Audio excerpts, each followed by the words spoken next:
Welcome, ladies and gentlemen, to Freaky Fast Broadcasting on your Wednesday night. Tonight, we continue the journey of the playoff run here for the WSSR VRS Cup Series for Season 11.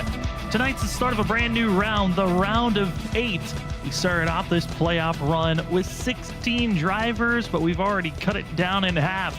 This is the first race of this round, and we test the skills out at Legacy, Kentucky. A track that you got a little bit of a taste of if you were watching our Monday night series of the Trinity Racing League, as they were running the most current configuration of Kentucky. But here tonight, the drivers get to test out the older configuration, the more bumpier, rougher track that has both sides having the same amount of banking. Drivers are ready and set. This is a track that's been utilized multiple times in the past here for the WSSR VRS Cup Series. But this evening, a little bit of a smaller field than what we've seen in the past. 22 drivers currently registered up for tonight's race, as we're about to be starting up qualifying here shortly. We're excited to give you, once again, all the coverage here on Freaky Fast Broadcasting. My name is Sam Dyer. With me, joining here shortly, will be Robert Moyer Jr., as he will be running double duty once again here tonight, as we came off an incredible race last week at Iowa, as Tanner Bethea finally getting into victory lane. Sadly for Tanner, though, he caused too many incidences and actually is suspended for one race, even with his win that he collected.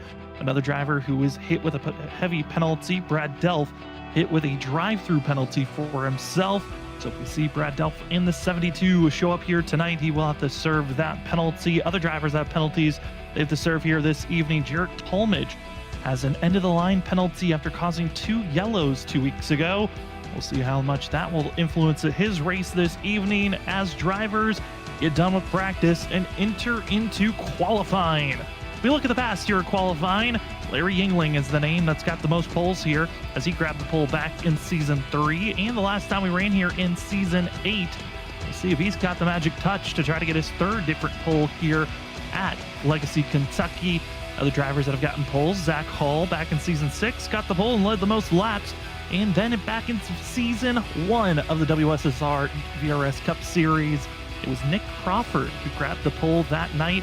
We'll see if he can find the magic. I know one driver that wants redemption for this race. It's the one of John Forbes. Enters into this round of 8 with the most bonus points out of anyone that is entered into this round.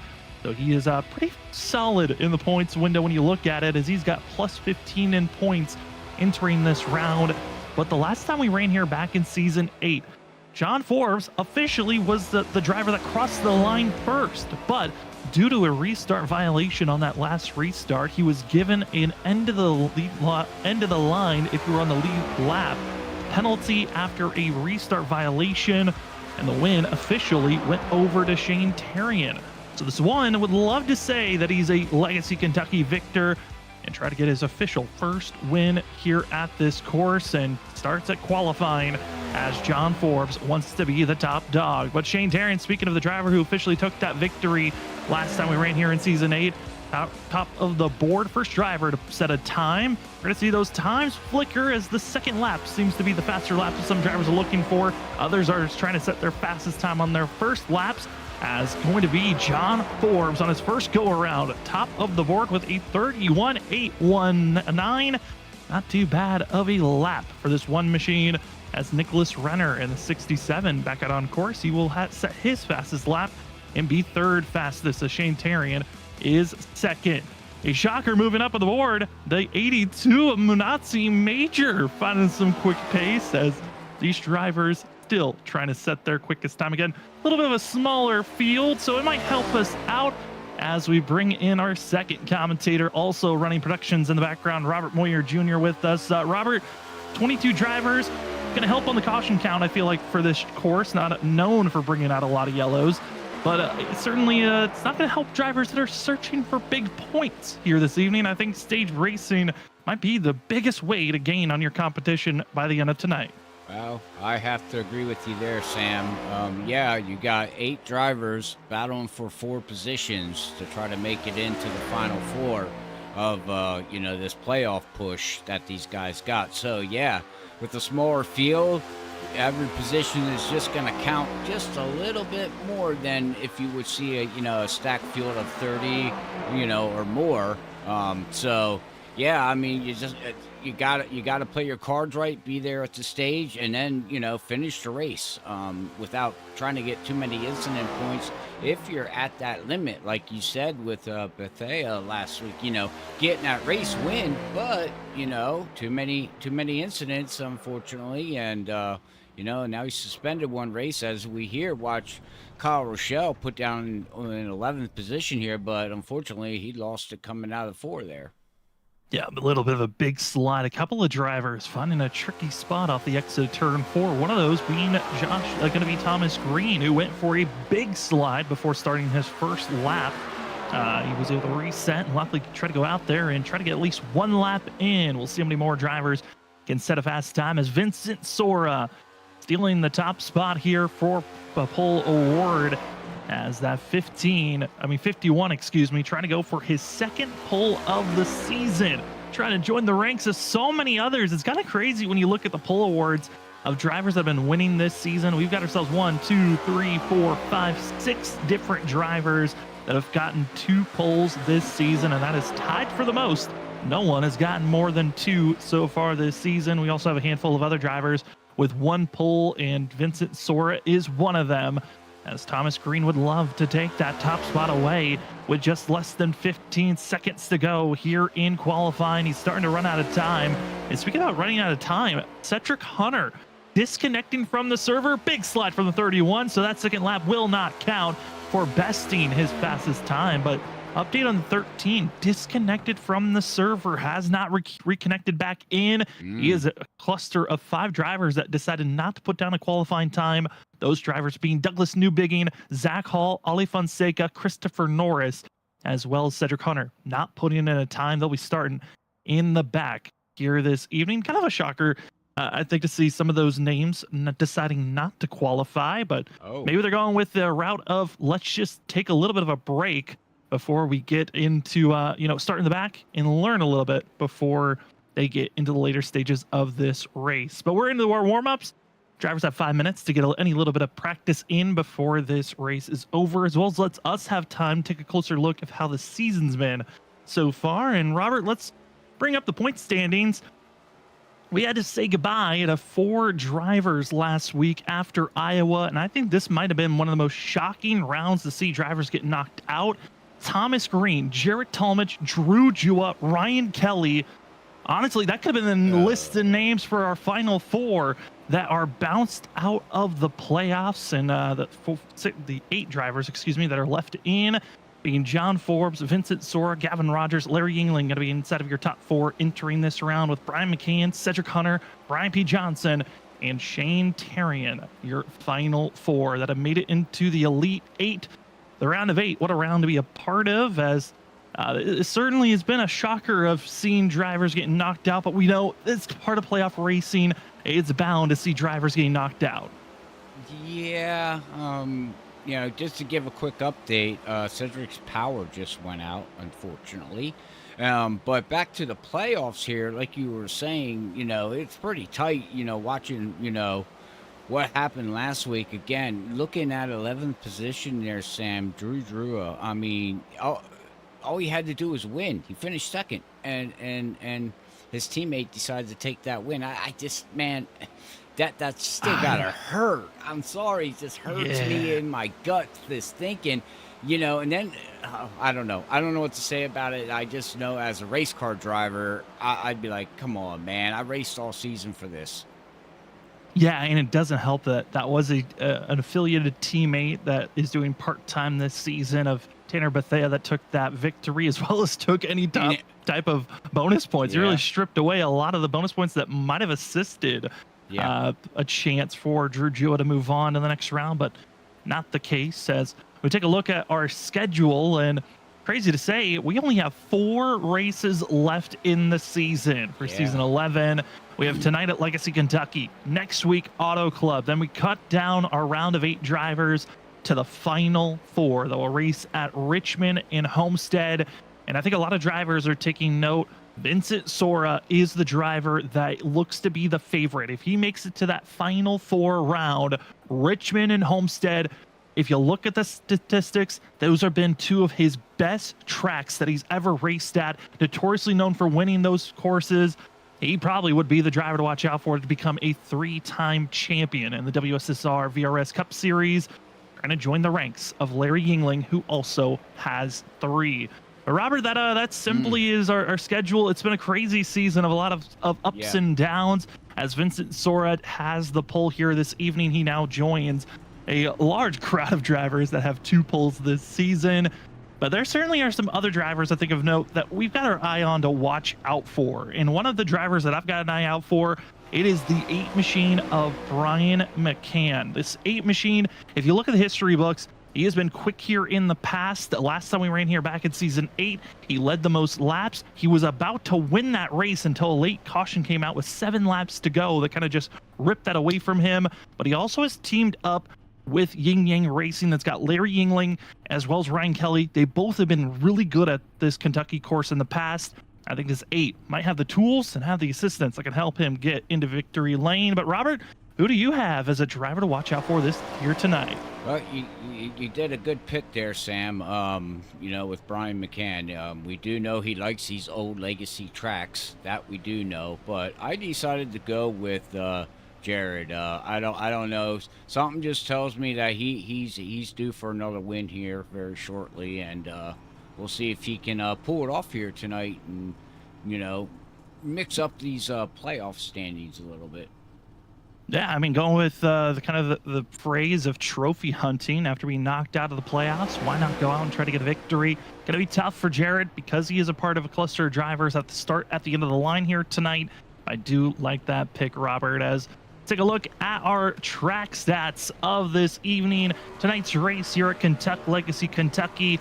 This is, of course, before it was repaved and turned into what its modern look is. No longer really a track that NASCAR goes to anymore, but certainly a track that iRacing, we are so happy that they put into the service. Tonight's going to be 160 laps.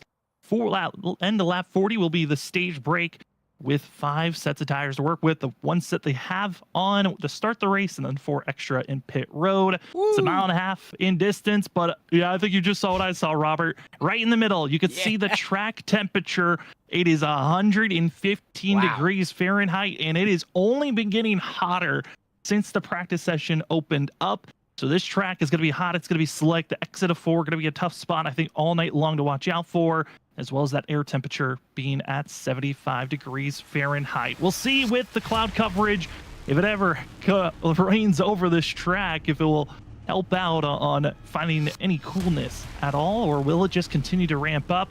We'll have to wait and see as we take a look at our starting grid for the first race of the round of 8. Taking his second pole of the season, it's the 51 of Vincent Sora. To his outside, going to be the 8 machine of Brian McCann. John Forbes Jr. going to be starting in 3rd. 4th, going to be Thomas Green. Even with some of his woes in qualifying, he finally got 1 lap in. It was good enough for a top 5. Larry Yingling, who's found himself into victory lane here before, trying to do it again for the 2nd time. He'll be starting back in 5th with Gavin Rogers in 6th position. Robert's pick going to be Jarrett Talmadge. Yes, go to the end of the line with an EOL penalty that he accrued 2 weeks ago. We'll see how that 27 can work his way forward as he officially qualified 7th. Munatsi Major, what a qualifying time for the 82. He takes 8th position. Cody Reed qualifies in 9th with Ryan Kelly finishing out our top 10. Driver who took the victory the last time we were here, maybe under, it was gifted it after seeing John Forbes' penalty strip his win away. The 9 was able to find himself in 11th place. We'll see how well he can march his way through this field. With Nicholas Renner to his outside in 12th. GT Rizzari going to be in 13th with Brian P. Johnson in 14th position. Colby DiCarlo, one of his weaker qualifying attempts here this season, but we'll see if maybe he'll find the opposite of a good finishing position at the end of the day. Starting in 15th place is the 22. Kyle Rochelle, with his slide, he'll be in 16th with Ben Kinney finishing our drivers that decided to put in a qualifying time in 17th place. 18th, going to be Douglas Newbigging. Cedric Hunter, power is still out, not out there yet. He will be qualifying in 19th, but we'll see if he gets out there able to just get any positions back at the end of the night, with Zach Hall, Ollie Fonseca, and Christopher Norris finishing out our 22 drivers this evening. Well, Robert, any final thoughts before we get into green flag racing and the start of the round of 8? No final thoughts yet. You know, we got 20 weeks now here, coming to an end here very shortly. Like you said, when we looked at that schedule, it's been a long, grueling season for some of these drivers, and we'll see how this all plays out here tonight. And I don't know, we'll see, Sam, but it's going to get interesting as we're getting ready to go green here and see how this all plays out. We are so thankful for everyone joining with us here on Freaky Fast Broadcasting. We're excited to give you the coverage of the WSSR VRS Cup Series Season 11 playoff action. Let the round of 8 begin as Vincent Sora in the 51 on the inside enters the restart zone. We are green for race 1 of the round of 8, and already trouble. Manazzi Major gets spun around. Same going to be multiple other drivers. It was Cody Reed, and it's everyone from 6th on back that goes wheel spinning, and some got a little bit of damage, others got some extra.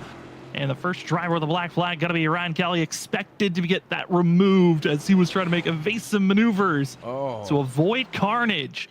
As drivers got a wheel spin, and it went chaotic to start this race off. Well, going caution free until the stage isn't going to be the number just yet, as we'll take a look at what happened to Manazzi Major first, and then it was everyone else around Cody Reed on back that really got some extra wheel spin that got them spinning. But entering the restart zone from the aerial view, you'll see the drivers kind of close in the gaps, just waiting for their time to hit the accelerator. And Major accelerated a little bit too soon, got into Rogers, who spun Cody Reed, and just took off a little bit too soon and got some drivers with extra damage. Yeah, I guess maybe with the temperature and cold tires would make the, spin like that. Wrong gear? It could be that. I mean, I'm curious if we can maybe take another look at it and hop into the cockpit of Manazzi Major and get a thoughts on maybe he was in a first gear. I know some drivers like to try first. Sometimes some will just stay in second, but whatever gear you're in the lower end can really get you in trouble. As Vincent Sora gets the fastest lap for himself. And here's the cockpit for Major. He's in second gear. I don't think second's a good thing. Well, second, usually you're safe with second as long as you're being gentle at certain tracks. Like I said, if it's warm, that's not going to help you. But I think it also was the tap onto Gavin Rogers' bumper. Yeah. It might have just unsettled the weight for the vehicle, and it's got him all unsettled. But that tap into Gavin Rogers, getting into multiple drivers, and that is not the way we expected tonight's race to start. A bizarre one, but most of our contenders not fully out of this, but just starting off with some extra damage than they would have liked to grab. Yeah, Kelly's also that's Shane Terrian. I thought Kelly there was in the playoffs a minute. See, I already had a brain fart. Who was in the playoffs or not?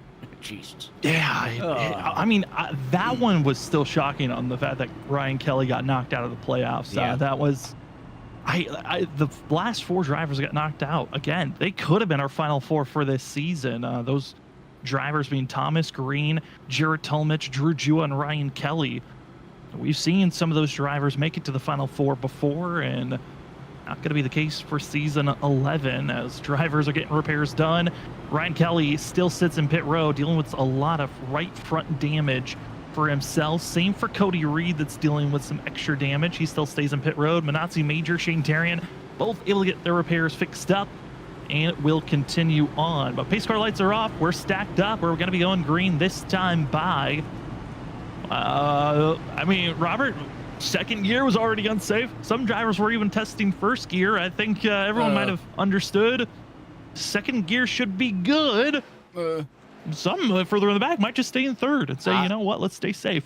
I was just ready to say, if I was like in the back, like, back in 10th, 11th, 12th, like, I'd be like, guys, I'm starting in third. There's no rush. Yeah, I might start off slow, but I'd rather start off slow than spin it around, but First gear, I would say no, not right now. Not with the temperature, the way the track is right now. Hopefully, it'll cool down. I've never ran laps here at the Legacy in the next gen, so I'm not too sure. This is all new to me, what I'm seeing. Yeah, this track's quite bumpy through the corners. It's going to be a little bit flatter through 1 and 2, so we'll see how drivers react going into this corner as Ali Fonseca kind of getting a little bit lazy on getting grouped up as they get ready to restart up front.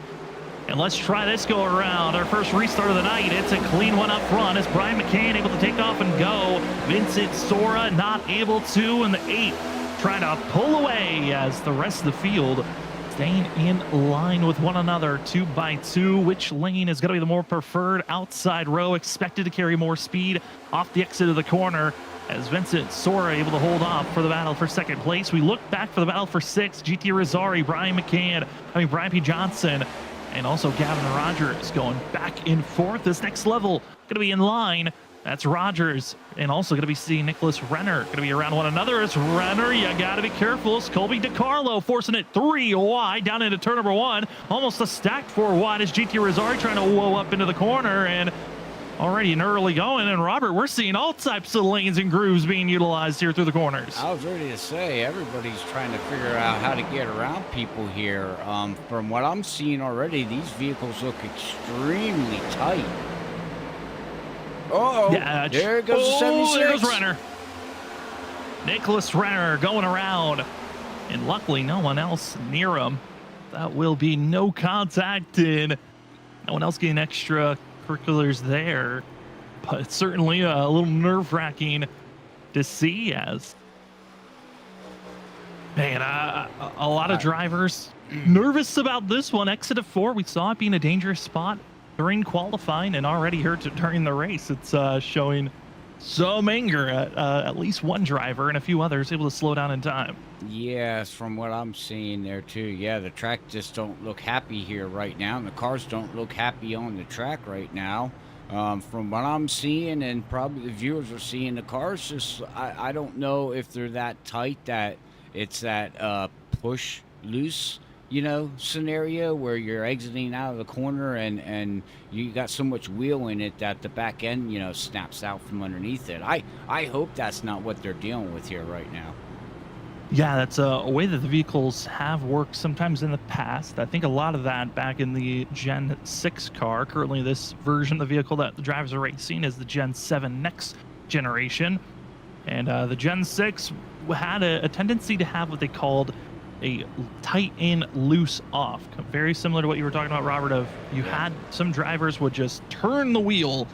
They would try to slow down. They would just keep turning the wheel. And then once you got to the exit of the corner, you'd be turning so much. But by the time that you hit the accelerator, your wheels are pointing too far to the left, and it will just loop you around. Some drivers were able to seesaw their way out of the corner whenever they finally found grip. But seeing here tonight, how many drivers were practicing on the tendencies that this vehicle is going to have, which this next-gen car, well documented, I feel like, for these last few years. It is highly unpredictable on how it's going to react as we bring up some live points that we're going to be showing throughout this evening. They were going to really take a deeper look at this after the stage is over. Yeah, and, I just we put those points in, but seeing live points on where drivers run entering tonight. Again, the difference on points. The drivers, when they entered into this evening, was 4,017. Was going to be given to John Forbes. Then Vincent Sora had a 4,013. So correct. We're seeing the positives. There's little differences there. Yeah, it's working. Okay. Good. Yay, me. Yeah. We might take a different look at the points graphic moving forward, but we're happy that it works. At least we can see the top 4 in points. Yeah, well, I didn't want the whole point structure out in the bottom. Just take up the whole bottom page. Why not? Yeah, we'll figure it out. As up front, Brian McCann was able to get the better restart with that early caution. He did have the nose ahead on Vincent Sora, and due to that first wheel spin caution that came out, McCann was able to take the lead. At last restart was able to take off and pull away and stay ahead of the 51. Here on this restart, still is going to be the control car is Brian McCann on the inside in the 8. Vincent Sora, he was the initial pole driver here tonight. We'll see if he can gain that spot back, or will anyone else try to sneak their way forward as the field is stacked up. Pace car about to pull off, and it's time to get back to green flag racing. Brian McCann, Vincent Sora, they look up to the flag stand, into the restart zone, and we are green. As it's going to be seeing the 8 machine, a little slightly delayed takeoff and go. It's going to give him plenty of space to already be clear to the 51 of Sora. John Forbes, Vincent Sora, teammates, the most dominant drivers of the season. When you look at the win columns, they're trying to place themselves already up front as John Forbes already trying to muscle his way past his teammate. Not able to fully clear just yet as they'll drag race down into the turn number 3. Forbes, another massive dive bomb move. The 1 second badly, but Sora's got the better exit to keep that nose ahead. Yeah, he's got the better exit, and it looks like that top line's going to prevail here right now, early in the running here, 11 laps into this race here. We'll have to see, as we also got, looks like we got Larry back here to also trying to do the low line run. And I wonder if these guys down here, if you're taking it easy, as, oh, never mind, hold on, we'll talk about that later, as we got Douglas back here going 3 wide, 2 wide, trying to work his way around Christopher Norris under that low line there, Sam. Yeah, trying to make the low line work. It looked like for Kyle Rochelle, got close to the exit, off the exit of the wall, and almost made contact. Now going to try to sneak his way underneath the 7 of Douglas Newbigging. A dangerous move. Not a lot of space for that move to work, but they'll keep their foot in the throttle. Behind them, Shane Tarian, Jarrett Talmadge will be in line. And Douglas Newbigging, once again, showing the strength of the outside lane is strong here early on. What will those tires look like in the next 10 to 15 laps after we're into a long green flag run? That's going to be the true question of the evening, especially in the fact that last week we raced on the newer configuration of Iowa, and we saw tires having an issue to stay underneath these cars. A lot of tires were starting to blow up. Here tonight on a legacy course that, like you noted on, Robert, seems to be bumpy, it seems to be tight. It means you're using a lot of that front right wheel. This field could be curious if we get into a long enough run on will the tires even last to our pit stop window, which is expected to be around 60 to 65 laps. That's going to be after our stage is over. Stage break at the end of lap 40. As Kyle Rochelle once again just so wiggly off the exit of this corner. That 41 does not look stable currently. No, he does not, as now we got the 27 there. Jared trying to work his way up underneath Shane Tarian, as it looks like he's not going to be able to get that past. The high line is still, I think, the preferred line. Yeah, but back to what you were saying here, Sam, you know, with the tire wear, we're going to have to see, but I got a funny feeling as Douglas into the wall, and now Shane Tarian's going to look low. And we'll talk about this later, but look at this stack up as they're going to look 3 wide, Sam. Jared Talmadge doesn't want to wait any longer. Douglas Newbigging in the preferred spot to defend this position, but with how much damage he accrued it off that hit off the exit of 4, curious on what the 7 steering complications might look like. That was a hard lick that he took that last lap. We'll see if the exit of 4 here, seems like that looks to be the spot that you're extremely loose or you're going to be tight, pushing up to the outside wall. And Douglas Newbigging, even with that mistake, was able to settle in after a lap and is back into it after a small little bump from Rochelle into Tarian's back bumper. But we fall back to the battling, crazy to say, practically for last right now. Yeah. We're seeing Nicholas Renner.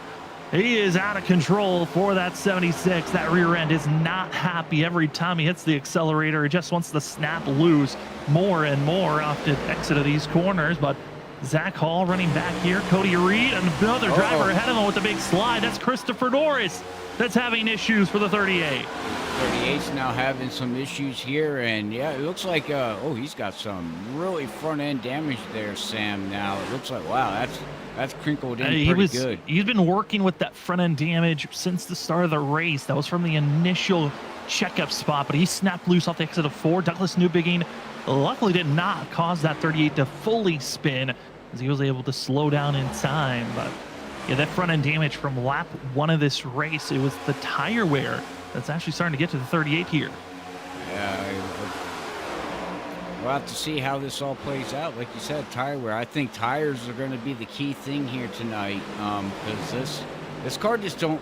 Right now, the car just doesn't look happy as we're still watching these guys struggle coming out of the turns. So, you know, as we're going to watch Cody Reed now, try to look underneath Kyle. Oh my goodness, that was close.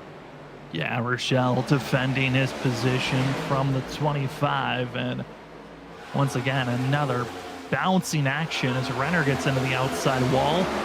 And even with that contact to the wall, the 76 able to carry some pretty decent speed. As looking ahead of the 25, as we ride on board with Cody Reed, looking through his windshield, you can see ahead of him, driver starting to look slightly out of control. That was the 7 of Douglas Newbigging, but the driver you picked to watch out for here tonight, Robert, Jared Talmadge, up to 11th now at 27, is slowly making his way forward to try to crack into the top 10 before this stage is over. As drivers cross the line, we're almost halfway through. We are now halfway through this stage. Yeah, halfway through the stage, and we're riding along here with Cody, and you can see him counter steer coming out there, Sam.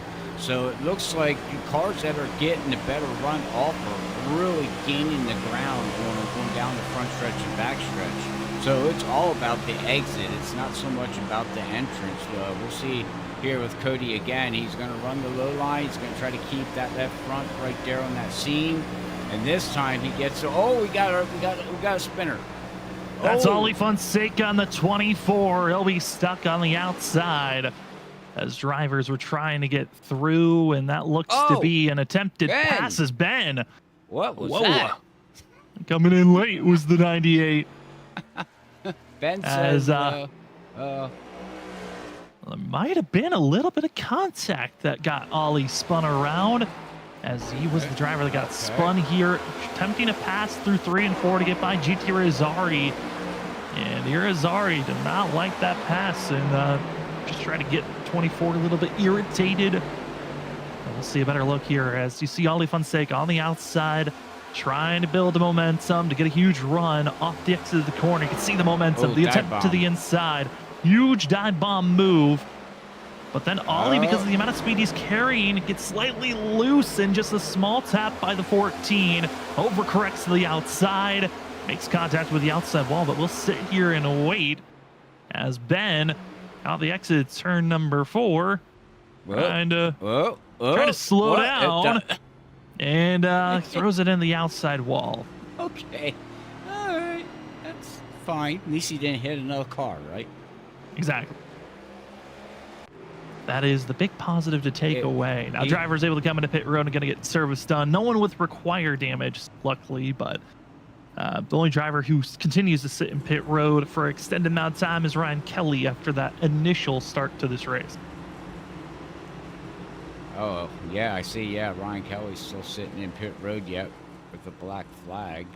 That's unfortunately, as right now it looks like the number 1 of John Forbes is going to take over the lead here, Sam. As you said, we have some people coming in to take a pit stop, and it looks like the top 8 has stayed out right now. Yeah, looking to be the top 8. Got to relook at Vincent Sora's pit stop because he went through pit road. Oh, yeah. I think he missed his box and just drove right on through. That's what it looks like. So for Vincent Sora, I think he wanted to make a similar move to John Forbes, going to fake his way in and then go back out. Not the case. And Vincent Sora goes from what could have been the lead to now back in 9th position. No tires taken, no fuel taken. Just a massive loss of positions as going to be seen up front. Like you said, the top 8 drivers did stay out. That's John Forbes, Jared Talmadge, Douglas Newbigging, Shane Terry and Kyle Rochelle, Cody Reed, Munatsi Major, and Ben Keeney. Vincent Sora drove on through with Brian P. Johnson taking 2 tires for himself and everyone else taking 4 tires in fuel. Zach Hall took 2 tires as well, but he was all the way back in 19th position. And also just topping off was Ollie Fonseca as there's John Forbes saying nope. And then Vincent Sora drives on through. Why didn't he make a pit stop? No idea. Not a single clue. You're already in pit road. You might as well. Now you're falling all the way back. Let's see what he decides to do. Does anything happen coming down pit road? Nope. He looks clear. Nope. He just stays straight. Clear, and drives through. Okay. Just drives right on. All right. We'll go back live.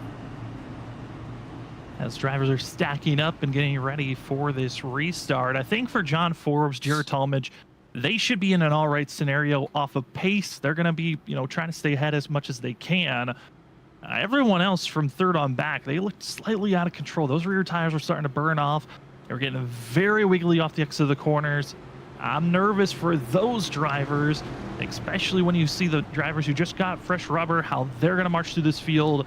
It's going to be a good sense as the tire difference into this restart going to be 23 laps difference on tires. I know we had a few cautions to try to temper away so there's not a full 23 green flag laps put down, but this is going to be good knowledge to learn for later on. How important is fresh rubber compared to old? As pace car is off, drivers are stacked. It's the red one machine on the inside who's in control of this restart. Into the restart zone, and it's going to be Nightmare Fuel. Going to be 1-2, John Forbes, Jared Talmadge, and the rest of the field. Where do you go, and can you get by traffic as fast as possible? As Vincent Sora mired back in 8th place, but it's Brian McCann who's got the freshest of tires trying to move forward. He's going to try to move forward. He's going to look high of that 82, and he's going to try to follow Vincent Sora, which is it on older tires. We'll see how this all plays out, as he should be able to hold his ground. He has the speed to hold the ground, Sam, and, we're halfway through. Pretty getting close to, the stage here. Oh, trouble behind. Oh, it's going to be Ben Keeney going around. Ali Fonseca in the grass. That's now going to be Nicholas Renner who's facing in the wrong direction. Same for Ben Keeney. We stay green, even with all the calamity that happened further on back. Drivers are trying to take off and go. No yellow flag is thrown. Ali Fonseca gets a black clear after having to go through pit road. But Ben Keeney, Nicholas Renner, contact they did not want to grab for themselves after just a tight squeeze between Larry Yingling and Ali Fonseca off the exit of turn 4. Oh, boy. Yeah, that's not the way you want to start your race here, as it looks like it shuffled up pretty good here now as we're watching Larry, but it looks like from Larry on back, there's a pretty good distance here, Sam, about a 1.5 seconds difference already. Yeah, already seeing drivers fading away, and that's kind of the good thing and bad thing about having oh no, trouble. Gonna be Kyle Rochelle spun around right in front of Brian McCann, and McCann into the outside wall as the rest of the field drives on through. Oh, it was just a mistake on timing on how they wanted to get by one another, and it's a small clip in a turn number 3 that gets both the 8 and the 41 involved. Oh my goodness gracious. See what happens here, Sam, as we go back and watch the replay here, as Brian, whoa, just gets into the 41. What? That was weird. I think what might have happened was the 8 machine, watch his might steering. have just gotten completely tight on getting on the brakes. It just didn't slow down and went straight. Yeah, I mean, that's a possibility. You got different master cylinders in these cars. As you can see, it gets down, and boom. Yeah, just locked up on him. Yeah. And then just accelerates in with frustration of mountain on top of that. Playoff driver. This is not how you wanted to start your playoffs. No, not the way you wanted this round to start, especially for McCann, who qualified second, had the freshest of tires, that was moving up, and then gets involved in that incident, and that is a frustrating spot. Brian McCann over the driver channel typed in sorry, so that was not intentional, that he wanted to do, and obviously not the way you want to grab any extra damage, especially when you were one of the favorites in the early first 20 laps of this race, and now you got to deal with damage for the rest of this run as more drivers enter pit road. Going to top off on fuel, get damage repairs, getting extra repairs. This really helps out Nicholas Renner as well as Ben Keeney and Ali Fonseca that really lost all that time from that incident that did not bring out a yellow, shockingly. Yeah. As that was about 4 drivers involved. It was a wreck that just never had oncoming traffic that was going by, that was going to initiate a caution flag to be thrown. So it was The couple of rare moments that iRacing maybe should have thrown a yellow, but just didn't. Yeah, well, that's, iRacing's got their little codes put into the sim, and yeah, unfortunately, it should have been a yellow, but we didn't have a yellow. But we'll have to see how the rest of this race plays out as we got 10 laps to go here until the stage ends. Now, I don't know what you're seeing out here, Sam, right now watching this, but it looks like some of these drivers are just struggling with the car and the track, or the car, track, and weather. I think it's a mixture of all three that's going on right now. Yeah, If we can bring up the weather, that would help a little bit on maybe a closer look. Again, the track temp has been evolving quickly.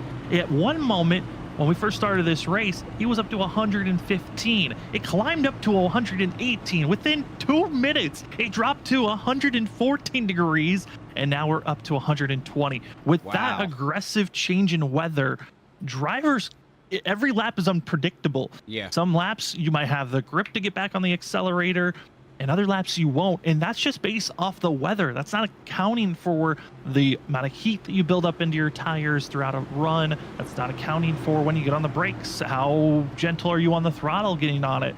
A lot of factors that are causing drivers to have issues off the exit. On entry, that extra little bit of temper might change when you expect the extra bit of temp might be changing how you want to enter a corner.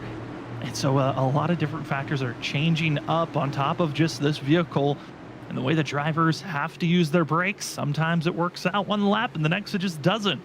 We'll see how much their wear and tear accrues up as pace car is off into the restart zone. And we have ourselves just 10 more laps left in this stage. Big bonus points on the line. Top 10 drivers get bonus points. If you win, you get 10 bonus points. Second gets 9. Third gets 8 bonus points. It continues to dwindle down until 10th place. It just gets 1 measly bonus point, and that could be the factor of you making it into the championship final 4 or not, as drivers are already to be 2-3 wide, and John Ford, Jared Talmadge trying to pull away from the rest of the field. Kind of pull away, and that's what you want to do, right? I mean, you want to pull away from the rest of the field and try to get as far away as you can right now from back there where Brian P. Johnson is running right here in that 28th position. They're side by side all over each other. Yeah, and Brian's in an interesting spot. He's one of the few drivers that decided to take 2 tires under that last pit stop as Ali Fonseca in that yellow 24, trying to make some aggressive moves, trying to move forward by Minazzi Major. But Brian, I'm curious on how this 2-tire stop is going to be helping him with that tight and loose off feeling. It's going to help on entry. Curious on how that might influence the exit of the corners. But also another factor that we haven't really touched on, dirty air. That could be another reason why we're seeing these drivers really struggle on entry, is they don't have the front air that is helping them have suction. As Gavin Rogers, big will go save for Vincent Sora. Huge saves for the both of them, and Johnson will take 1 driver. He'll try to set up to get by Sora, but not having clean air in front of you means you're having turbulent air that's not allowing you to really utilize the front bumper of this car. If you don't have clean air, it's not pushing down that front end, and it's lifting it up, and your car just wants to go straight. And that could be a factor in why we've seen some of these drivers have issues on entry to the corner. Yeah, most definitely. You're right. I mean, these things are air dependent of clean air. You get it, you're gonna feel good out there, and even on old tires, it's gonna feel a lot better with clean air. As we're watching Rogers here in that 75 Sundance machine trying to, as he scrapes the wall, and I don't think no harm, no foul, but yeah, he's trying to get around Brian here right now. That does need to get a sponsor on that car, Brian. No, Brian and the gray machine. This has actually been the scheme that he's been running the best in recently. It's actually been quite impressive to see the speed that Johnson has been building up since Indianapolis. I think Indianapolis probably one of his better runs of the season, and he's just been building on each and every race. It's been awesome to see the 28 starting to get into a quicker pace for himself, but with the laps dwindling away and the fact that Johnson and Rogers have not been able to move forward, even with having over 20 lap advantage on tires. It does not matter. Clean air is more dominant, track position more dominant, and it's the teammates of John Forbes Jr., Jared Talmadge in line and setting up to try to win this stage. Now, with us being on lap 36, if there is a caution before the end of lap 40, that will count as the stage break. So if you're Jared Talmadge and you will kind of want to play a little bit of spoiler on your teammate, go for the pass now. But if you're trying to help your teammate in the teammate game of helping Forbes go to that championship round, defend and block any assault that you might see from the 9 machine or the 7 behind you. Yeah, I'd pay attention to see if that 9 is Terrian or, like you said, Douglas, if he can work his way up, as we still got back here Rogers trying to figure out how to get around Brian P. Johnson. But right now, John Forbes has figured this out right now, and it's actually looking pretty good for these top 5 here right now, and even the top 10. But there's the caution, and that's the stage. And it's the 76 of Nicholas Renner. Once again, exit of 4, overcorrects, snaps, gets a little bit of help from Zachary Hall, and it is the 76 who brings out another caution here today off the exit of 4. As I'm working on something here, Sam, I'll let you take it. I'm trying to figure something out real quick. No problem. As the drivers are going to get prepared to go into pit road, your stage going to be the one of John Forbes. Going to take that stage win with Jared Talmadge second. Shane Terrian not going to take that third place position with Douglas Newbigging. Vincent Sora going to take 5th. 6th goes to Cody Reed. Brian P. Johnson 7th. 8th was Gavin Rogers. Larry Yingling 6th. 8th. Gavin Rogers. Larry Yingling takes 9th, and 10th goes to Christopher Norris. Also, update for other drivers. Kyle Rochelle still sits in pit road with damage repairs that he's trying to get fixed. And Cedric Hunter, he was nervous, he was scared. Power is back for the 13. He currently is back out on track. Sadly, again, missing out on qualifying. That's when his power went out. Was right in the middle of qualifying when he was about to go put down his first lap. Wasn't able to do so, and gets out there on course, being 29 laps down and about to be getting our lucky dog spot as the field heads into pit road. Expecting 4 tires and fuel, and based off what we saw from Brian P. Johnson, 2 tires isn't the worst call in the world. You'd imagine that everyone's going to take 4 tires here. If you're further on back, you might take 2, especially those that took a set just 20 laps ago, due to the fact that you can get some of that track position back in. Based on what we saw, even with old tires, track position is king. You want to be up front, even with oldish tires. Who's taking 2? Who's taking 4? And it's a lot of fuel-only calls for a lot of drivers. Gavin Rogers, Larry Yingling, Christopher Norris, fuel only for themselves. Thomas Green as well. Getting 2 tires for Cody Reed. Fuel only for GT Rizzari. Our first 4-tire call is John Forbes, and he falls from the lead down to 7th. Then Colby DiCarlo took fuel only, and Jared Talmadge falls all the way down from 2nd to 9th. That's wow. Yeah, that is a big WOW. Wow there, Sam. I from watching these guys, you would think from what I was seeing that, the tires were getting chewed up and burned up, pretty decent and everything, and yet we have guys trying to save a set for a reason. Now, there's got to be a reason behind their saving a set. Well, the problem is John Forbes, again, never pitted for tires during that first stage. Right. The slowest he was just 0.6 slower than his fastest time that he ran during that whole entire run. And that was back on lap 6. Since then, everyone was running a low to mid 32-second lap time. Some of these drivers' fastest laps they've put down was a mid 32-second lap time. So there's just not a lot of fall off, even with how it looks like it's not really tire wear drivers are dealing with. It's tire heat. That's the big issue on what's hurting them off the exit of these corners. So with the fact of a lack of wear, drivers can stay out there for way longer than you would expect. And, it's now down to fuel from this race on when you want to hit pit road, as drivers are expecting this fuel run to be about 67 to 69 laps.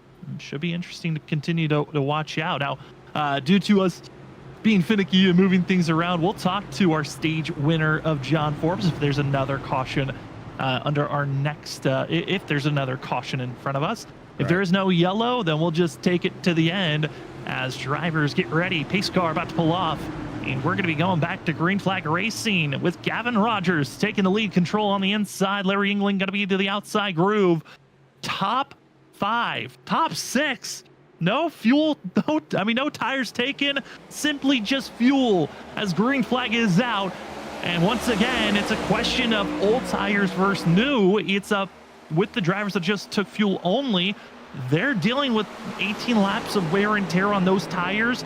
We saw what 20 laps looked like. Wasn't too crazy, but expect the one of John Forbes. He's going to utilize every little bit of grip that he has. This one wants to take the lead immediately. Oh, he's going down low, and he's already trying to work his way around Cody Reed here, and he should be able to work around these top guys here within the next 4 to 5 laps here, Sam, I would imagine, and probably take the lead here very shortly.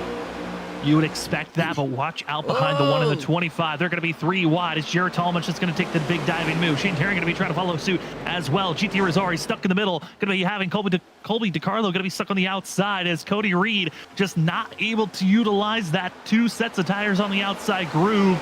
Too loose, not stable enough to hit the accelerator quicker than the drivers on the inside. As Jared Tallmadge makes the move, now Shane Terry trying to set up a pass. This 25 took the 2-tire gamble, and that gamble was not rewarded as Cody Reed is faltering backwards. But John Forbes sets up for another pass as he gets to the outside. The one is rolling right now. Yeah, he's rolling right now as we're watching it. Four wide back here, Sam. 4 wide. Colby DiCarlo's going to back out. Also going to be seeing Vincent Sora, GT Rizzari. Sora still stuck in the middle of this, and watch out. We might be 4 wide once again. GT decides to back out of it as Cody Reed falls back. Vincent Sora taking 2, 3 positions in a blink of an eye. Here Rizzari doesn't look comfortable. Colby DiCarlo seems a little bit flustered, and they are just not able to utilize the same amount of grip, and this is showing now with the fact of us actually having a decent green flag run before the stage end. Those drivers that took those tires are taking way more brutal loss of time. There's just more wear and tear than they took compared to those that were on that initial pit stop back around 23. Oh, yeah. The longer a green flag run we get, the more wear and tear them tires are going to be, the more pain they're going to feel. As we're still watching Douglas now back here, he's trying to figure out to get around Majors here as the 82 is going to go up high. Douglas is going to go low, and then you got Ollie Fonseca back here. He's trying to figure out how to get around. I mean, they are just scrapping for every position. They truly are, and you can see up front they're still scrapping for everything as well as John Forbes able to slide in front of Thomas Green as Green trying to find his footing. Ollie Fonseca in the 24. He rides all the way back here in 15th position. Christopher Norris, he went for a slide, but because of taking fuel only, he is able to stay up front instead of our top 3. Gavin Rogers runs in first, and John Forbes. How much of these tires are being brutalized due to him having to work through this field? I mean, he restarted in 7th. He's gotten up to 3rd, but I'm looking at the lap times. They're starting to plateau and be pretty equal to the majority of the drivers that are running in our top 10. He's a pretty smart driver, though, Sam. Do you think that he might be backing off and trying to just match the speed that everybody else is and save some of them tires? I mean, he could be, but I'm imagining John Forbes recognizes that clean air is king, and he wants to get up front as soon as possible. That's why he's running a little bit of a groove higher than Christopher Norris, trying to utilize some extra clean air on the front end, but also trying to get a better run off the exit of the corner, and he brushes the wall just slightly on the entry of turn 3. As Thomas Green gets closer and almost able to pound for a pass. Not able to do so just yet, but you're seeing everyone stay in line. One battle that's happening and almost contact being made. That's the battle for 6th place. Jared Tallmadge, Larry Yingling. These two have gotten very close to making contact, and Yingling ultimately backs out. Does not see the reward of them continuing to fight side by side. He'll back off, but the problem, he fell back from one nightmare fuel driver to the next one. Vincent Sora riding in 8th place, just waiting to pounce. Right, he's in a sandwich here right now, and you can see if you look here with the banner there in yellow, all in line, 1, 2, 3, 4, 5 drivers, all playoff drivers. So, you know, they're scrapping and battling for every position here as we're 50 laps into this 160 here at Legacy, Kentucky, which is kind of weird to see that we don't see a green wall. Yeah, if you were watching with us on Monday night tonight, this week has been, we said it last week. Last week was Iowa week because both the leagues that we cover were at the same, we're racing at Iowa, different configurations. And they did a similar thing here tonight, just reversal for this week, where the Trinity Racing League on Monday nights ran the current configuration, which is the green walled Kentucky.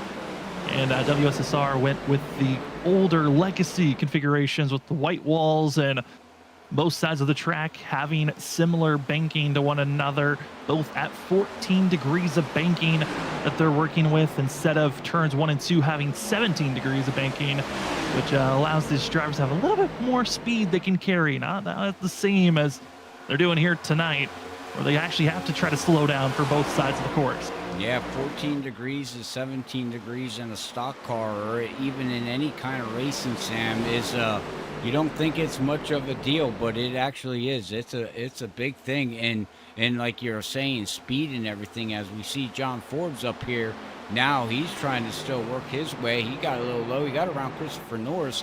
Now he's going to set his eyes here on Rogers in that 75, which, again, we said this last week with about that 75. He is such due for an overwin. Yeah, this has been kind of comical to watch. The amount of times Gavin Rogers has been either the fastest or set up for a victory, and then either a caution comes out or gets caught up in a wreck. The guy takes away his win here tonight in the early goings, at least in the first third of this race. He is in a spot where he's set up with the pit stop strategies to be in a better position to get a victory here tonight. The problem for Gavin Rogers, I think, has to be the one behind him. Has trouble for the 38 of Christopher Norris. Exit of turn number 4, snapping loose, and just a huge loss of momentum from second back to 8th just because he got loose and had to save the vehicle. Wow, that goes to show you right there, you know, what happens when you get loose. But he did save the vehicle. I mean, you gotta cut your losses and take your gains when you don't wreck a vehicle and you're still, you know, you're still going. But you might have just upsetted those tires though too, Sam.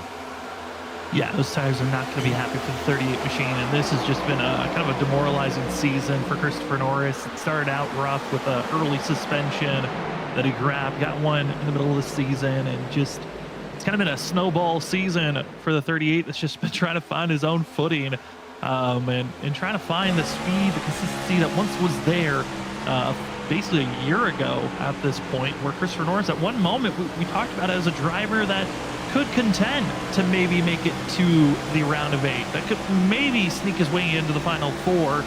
Never really got to that stature of a championship driver, but he'll be stuck in the middle 3 wide, going to be trying to stay ahead of Bonazzi Major as well as Douglas Newbigin, but you can just see even in the middle, hard to hold your line with the speed that's being carried. Douglas Newbigin, though, runs up inside, and it's just a train. If you're too low, you're going to lose all the speed, all the momentum.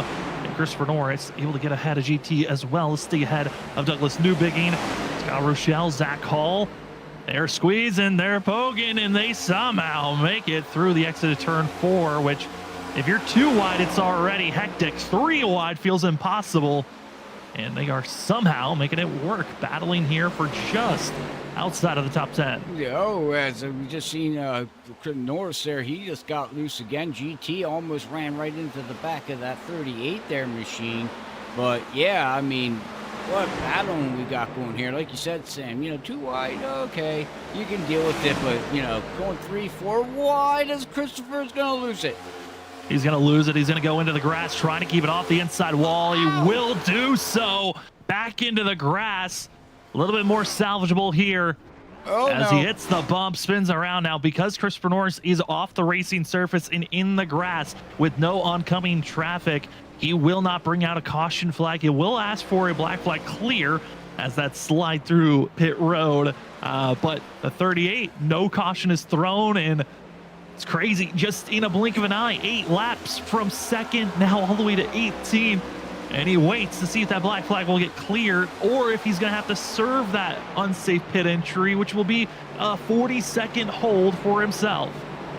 Well, you should, I would imagine, get that cleared. I mean, you would imagine that as well, but sometimes they do, sometimes they don't. And I'm watching the 38, seeing if he's going to serve that penalty, and it looks like he is heading into pit road to serve the penalty. I think because due to the incident happening, it was a self-spin for one, and because it did not bring out a yellow and he was not avoiding a crash, that's why he has to serve the penalty. Now, if he was avoiding a crash and he found himself getting that, going through pit road unsafely, penalty that was given, then it would be cleared. But because it was his own doing that put him in that spot, that's why he has to serve this penalty. You hate to see it for the 38. We'll see if he calls it a night or not. But one driver that has called it an evening, Nicholas Renner, is out. And for the 13 Hello Kitty machine is Cedric Hunter. He's got a chance of grabbing at least one more position. If Norris is out, that's a second position to try to salvage a night that started out with him going 28 laps down. Right. I mean, every position counts, right? When you're in the playoffs, you know, I mean, it can make a difference. It can make or break your season. You know, as he had, you know, the power outage going, technical issues. Basically, power outage means his vehicle didn't want to start, and they had to fix the radiator, not the radiator, the alternator in the vehicle of the Hello Kitty machine there, Sam. Yeah, all little mechanical things you have to fix at times. But I've been enjoying watching, you know, we're seeing Cedric kind of work his way through the field, kind of showing how much pace this 13 would have had if he was racing with the field. But looking at the drivers up front, I'm looking at the pace that drivers are putting down. Right now, Jared Talmadge as well as Vincent Sora, they've been running 0.2 to 1/10 faster than the top two currently. John Forbes has been running pretty equal distance, at times slightly faster than Gavin Rogers. But Vincent Sora has been flying. Jared Talmadge has been closing in. And Gavin Rogers' tires in 23 laps into this run. Technically for him, it's been 40 laps on this set of tires.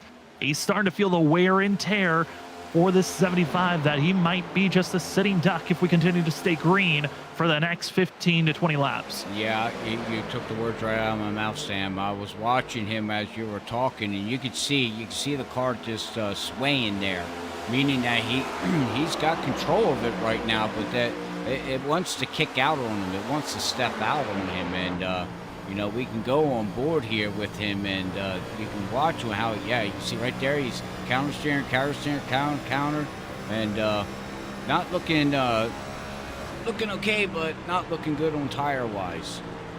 Yeah, and the counter steering is so finicky with this next gen car, because when you turn right, there is just a feeling of, okay, I can save this car, and then in a blink of an eye, the car will do a grip where it will just automatically snap to the right side.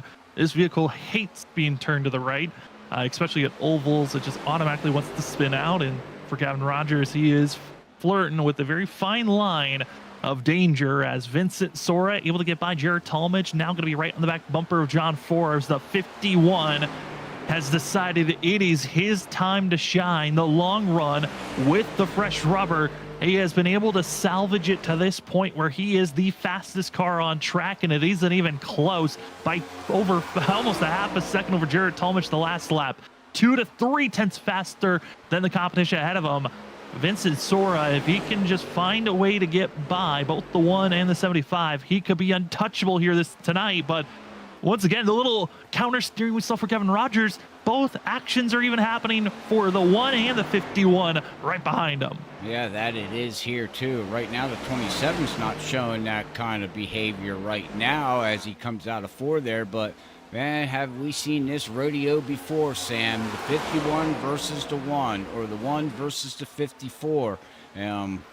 This ain't the first time we've seen this, ladies and gentlemen, and this ain't going to be the last. As now we're looking to go 3 wide.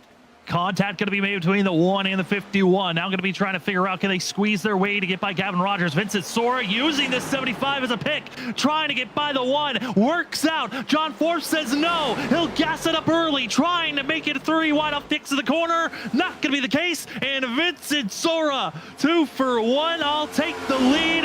And Sora is soaring away. Yeah, he's going to soar away here really fast here if Forbes can't figure out how to get by this 75. And this 75, they ain't giving him any inch. Side drafting, bump drafting down the backstretch. Oh, my Lord. Remember, John Forbes gave out really a full field invitation.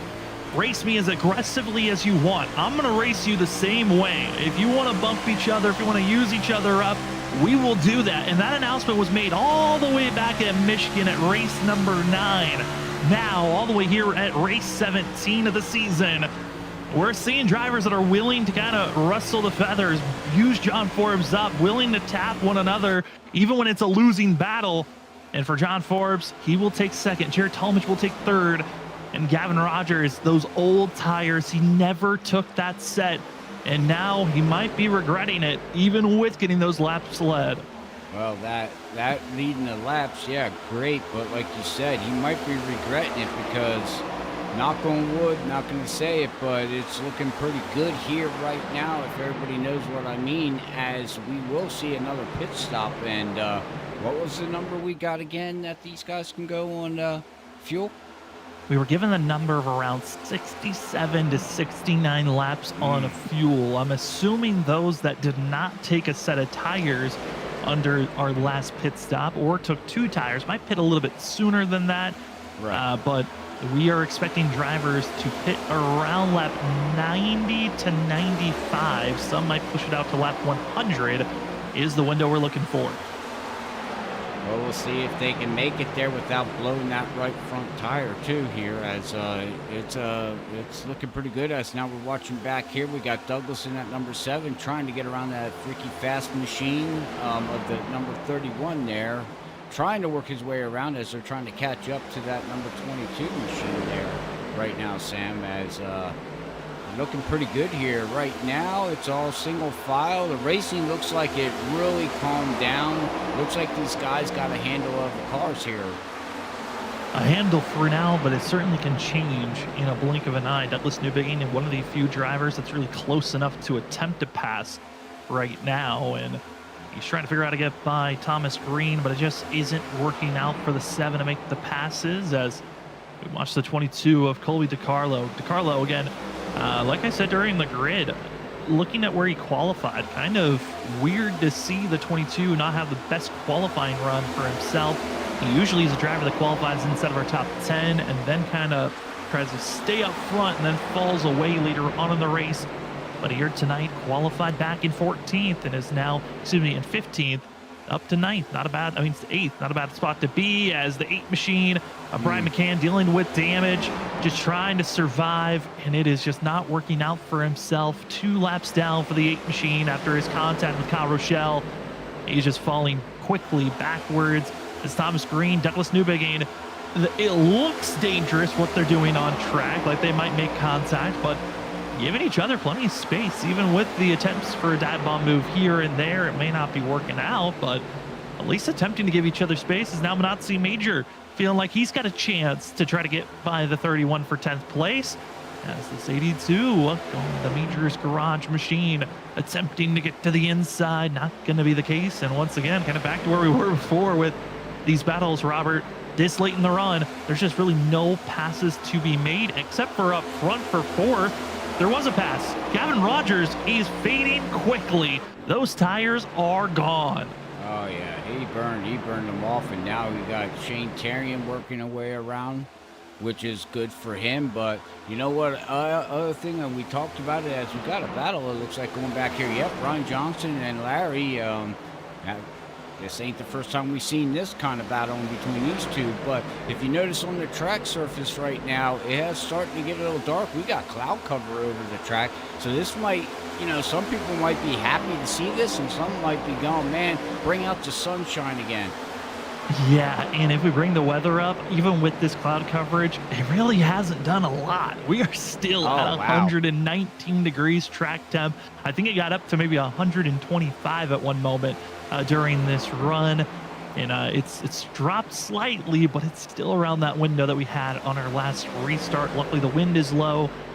With the wind being low and clouds finally rolling over the track, it might be here for a bit, so that could help out on that track temperature. But this field is...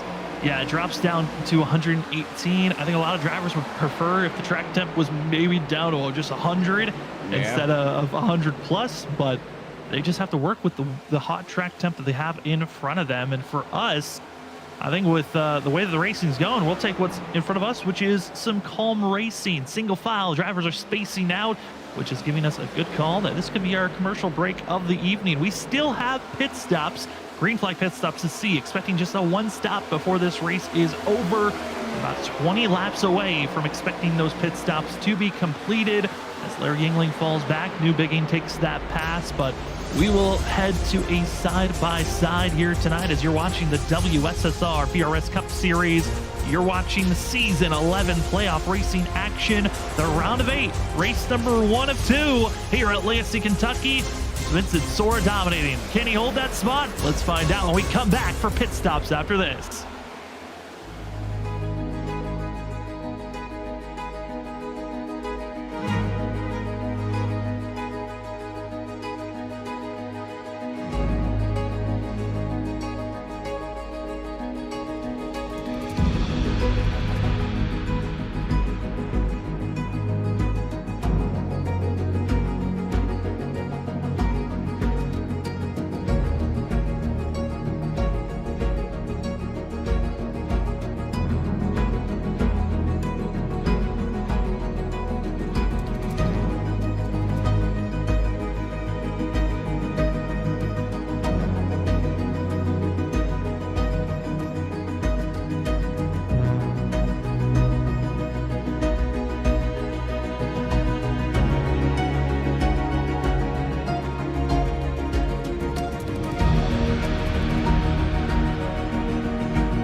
This is our VRS Direct Force Pro wheelbase, which is the heart of any sim racing setup. It's designed to give you the best possible feedback for all sim racing titles, and it was co-developed with the world's best sim racers to make sure it's fit for competition.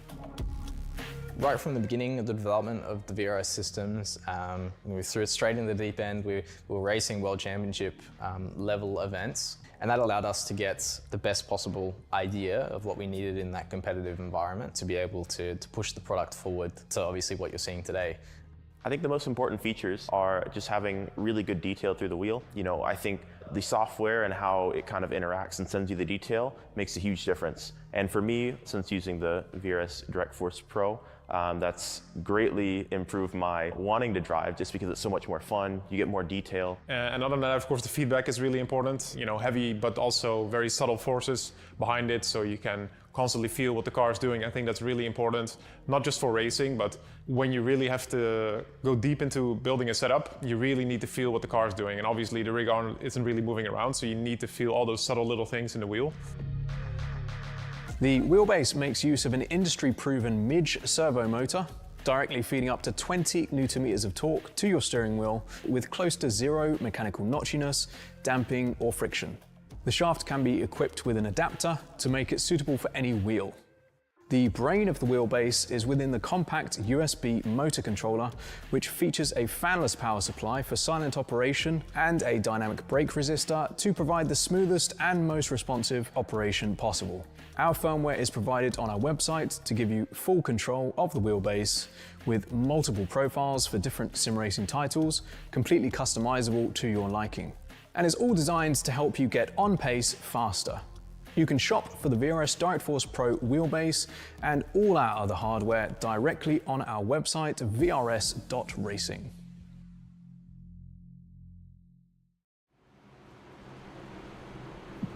Welcome back, ladies and gentlemen, and while we were under commercial break, caution has arisen as the 31 of Thomas Green goes for a ride after a small tap from the 13 of Cedric Hunter. Let's take a look at it. They've got us into this scenario as majority of the field all come to pit road and get 4 tires and fuel, and all comes down to this moment as the lap down machine of Cedric Hunter just closing in on the gap of 31 of Thomas Green, and Green tries to hit the accelerator, but the 13 takes off better. One tip, one clip, and away he goes. As another driver comes sliding through, you're going to see the 8 machine of Brian McCann come in just about now for a little bit of a tap as Cody Reed goes through. The 8 machine trying to get by, and little boink. And that little bit of a tap actually gave critical damage to the 8 machine of Brian McCann, who is forced back into pit road with required damage for himself. That also is just crazy. Sorry. Yeah, well, the reason why is because the next gen has progressive damage, as it continuously is growing on the amount of damage that you put on the front end. We'll touch on that more. We'll try to come back to that topic as another driver is out of this race. That's Christopher Norris, as we are back to green flag racing. All drivers that are out on track took 4 tires in fuel. We are left with 17 drivers on the lead lap. And it's Vincent Sora, John Forbes, Jarrett Talmadge, Nightmare Fuel, top 3. Shane Terry and Douglas Newbegin. How do they get by this wall of drivers that are ahead of them as we exit out of turn number 2? Well, they all got fresh tires and got the grip here right now as the sun now does come back out. Some of these drivers are probably happy that the sunshine is out, but right now John Forbes is trying to figure out how to get around. Shane Terrian's having a great run here right now. He's up into the top 4, and and he gets his nose cut off. He does get it cut off, and a little bit of a squeeze that you don't want to pick up for yourself as the field is rattling on through. And it's Vincent Sora, John Forbes, and now Shane Terrian going to be sliding up ahead of the 27. And Shane Terrian, Jared Talmadge, they don't have the nicest of histories looking back. I believe it was last season or the season before that, former teammates. And it was Jared Talmadge who actually wrecked Shane Terrian during the playoffs. That ruined a chance for Terrian to move on to the next round. Right. And they have really not been on the same page since then. And I don't think they really like to be vocal about it, but I know talking to Shane, it is one of those looming receipts that he likes to tell me of drivers that have wronged him, that if he really has to race aggressive around them, he will. And he's got the receipts to look back to. And I feel like that's what a lot of drivers have, or what they like to call receipts of looking back at moments that maybe they were wronged by a driver, and they're like, you know what, maybe I'll cut in front of them. Maybe I'll give them a little bit more of a tap. I won't be as gentle or kind when they're trying to go for a pass. And we're seeing those moments happening here live as Gavin Rogers trying to set up to get by the 27 of Jared Talmadge. Not going to be the case just yet. But talking about the drivers, the damage model, the way that things have been evolving here tonight, Christopher Norris, ultimately, he's going to blow his engine. His night is over and done. But the reason why the 8 machine, the small little tap that happened to give him required damage, he has been able to get the repairs done on that. Is Douglas Newbegin, big save for himself as the 7, a wicked slide off the exit of turn number 4. He continues to press on, but Douglas do not want to see those moments pop up again for himself. But the damage model, it progressively gains more and more damage the more times you hit a certain spot of your car. The 8 machine had already gotten front end damage before, so that small little tap just put him over the edge, but ultimately gave him that required damage. That's why Brian McCann had to then go into pit road. Even though the tap looked so small, it just was an accumulation of all the damage that he had collected throughout the night. As the other drivers still side by side going back and forth, and Shane Terrian lost the 2 positions. Right on board with Brian P. Johnson, Larry Yingling. These two, I mean, this is a war they've been having here tonight. Just can't get away from one another. As a diving move, who can make that spot work? Well, it's going to be seen Thomas Green, who just brought out our last yellow. He's fighting for a chance to move further up. He's fighting for a chance, and he's not going to get it as the back end does kick out on him there, Sam. And now we're going to see the battle back here with Cody Reed and everybody, too. These guys got to try to figure it out. And Cody Reed involved with that first initial wreck before you even got to turn 1. That brought out our first yellow. This 25 qualified so well up front. Qualified inside of our top 10. Thought he was going to have a good night here this evening with the way that he had started out throughout practice and qualifying, but the collection of damage that he got at the start of the race, he's been working on it ever so slightly, but the dirty air is stalled out this 25 to where he's running back here in 12th position with other friend and teammate Ali Fonseca right in front of him, as this Larry Arts production 25 machine just sits and waits. And I mean, the waiting game seems to be just the call. As Cody Reed, big counter steer and save off the exit of the corner. Wow. I mean, he was wheeling that thing, and you call wheelmanship, bro. Right there, you seen it. He was really, that thing got sideways on him there, Sam, and he did save it. It's good. Kyle Rochelle does get around him, but we still back here. You know, what's really catching my eye right now, 94 laps into this 160-lap race, is Zach Hall. Still back here running in 15th position. Hasn't really moved up too much and hasn't really fallen, you know, way back yet. Not yet, but you know what I mean. He hasn't moved up more than I thought he would. Yeah, this has been kind of a bizarre race. Zach Hall really has been stepping up his next gen, growing as a driver since that win that he got back at the Roval at race number 10 of the season. He really showed some strengths at the last couple of races, but he's starting to fall off, and this has been a bizarre race. It just shows, I think, for Zach, didn't have the time to put in for practice, and just is now in a race where he's just out there putting in laps, and he'll see where the cards line up when everyone's deck is dealed. As seeing Brian P. Johnson running in 6th place, and he's watching his competition ahead of him. Hard contact for Gavin Rogers into the wall.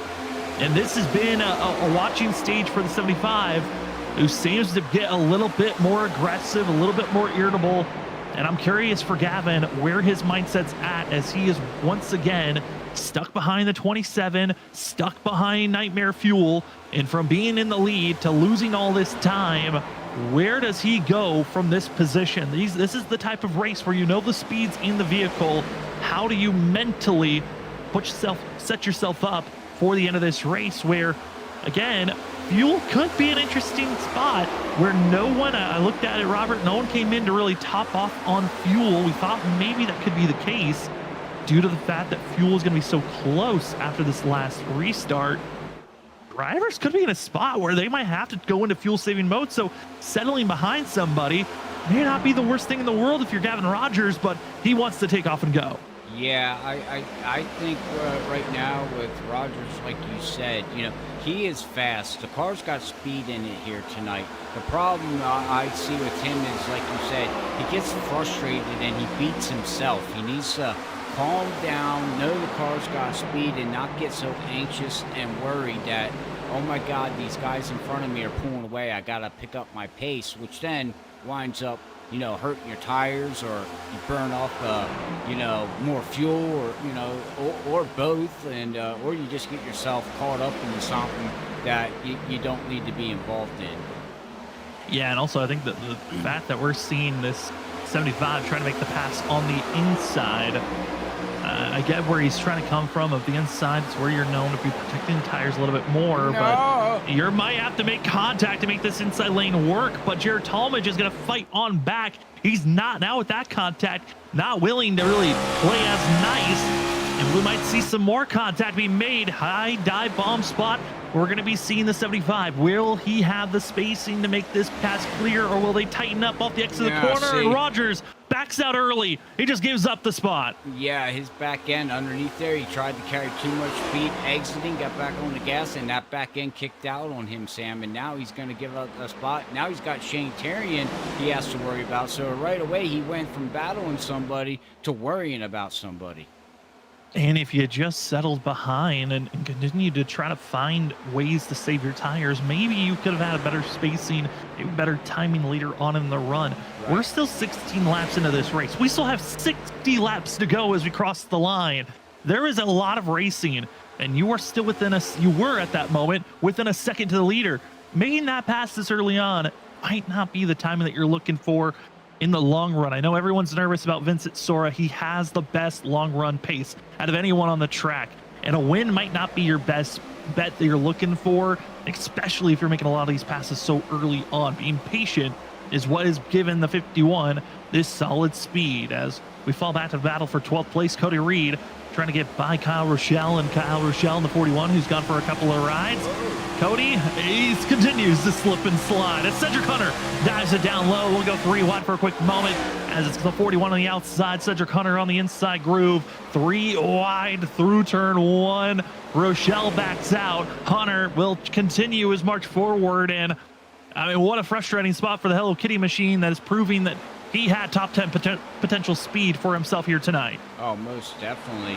But he's out to show, hey, guys, I might be multiple laps down, but I still got the speed, and he has gained positions, though, Sam, not from where he would have qualified at, because he didn't even get a qualifying time in, but he is now up to 19th position with Brian McCann in front of him, which is pretty many laps away from that. But you never know. Brian McCann, you know, did have a meatball flag, and he does have motor damage and engine damage, and God knows what else damage is on that 8 machine.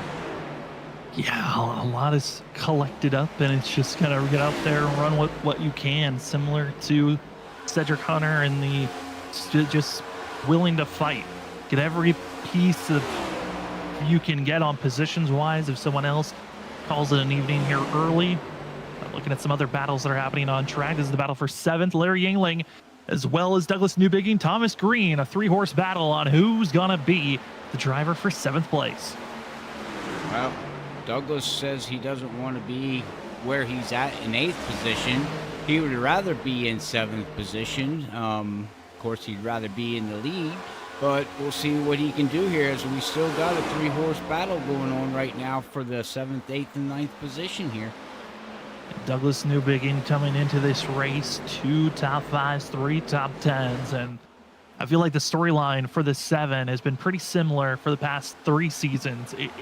As long as Douglas isn't beating himself up with self-spins or any type of other ways to sabotage your race, or doing a self-sabotage, I should say, yeah, he's got the speed to be a top 5 contender. It's just when it's loose tracks like this off the exit of the corner, where it's easy to self-spin, we've seen this 7 struggle, and it's even with the pace that he might have underneath him. I mean, Douglas's fastest lap of the day is extremely slow compared to some of our top runners' some of our top 5 fastest laps that have been put down.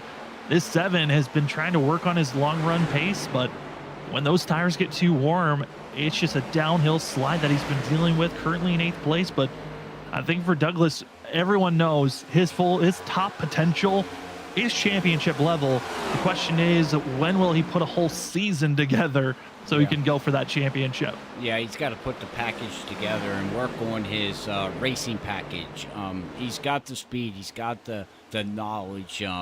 You know, sometimes the car and the track and the combo of what we talked about before, sometimes it hits drivers where you get it, and sometimes you don't. So, you know, in them nights that you don't have it all, but you have speed, but you don't have everything, as he gets and scrapes that wall, that's when you got to change your driving mentality and your driving thinking and say, okay, I'm going to take what the track gives me or what the car's going to give me. And go from there as he's trying to work around Larry here, looking down underneath, and he's not going to be able to clear him as that high line just looks like it's the line you really want to be at here, Sam.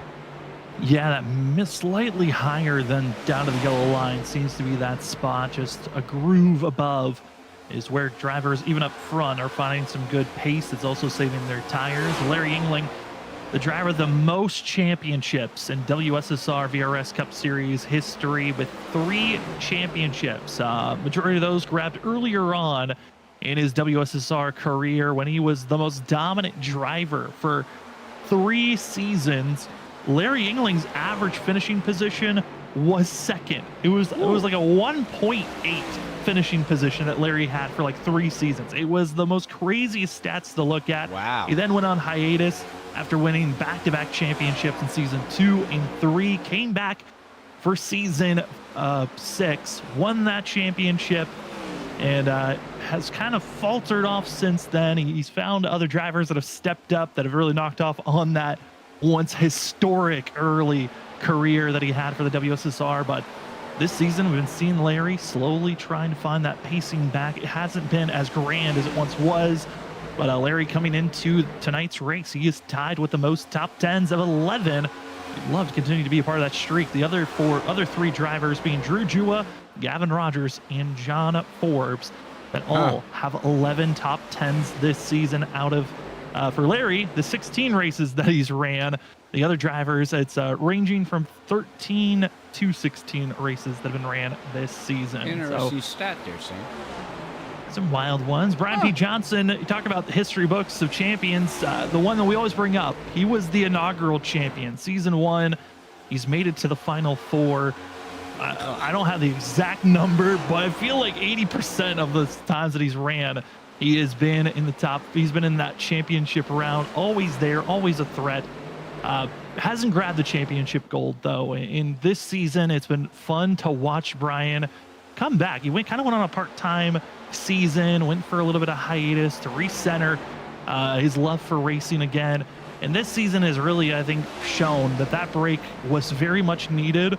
And he still has the speed underneath this 28 machine, currently running in 6th place. Yeah, currently running in 6th, like you said there, Sam. But, you know, yeah, I mean, you know, in real life, the race car drivers do it for a living, and they make it, you know, their priority. Now, in sim racing, you can do that if you got the speed and the knowledge and the right connections. You can make banging money off of doing this stuff, but as a casual race car driver and racer like me and you, Sam, and these guys out here, a break is called where you can walk away from your sim, whatever you want, whatever your setup is, and take a break and come back refreshed. And sometimes you just need to do that when you do this.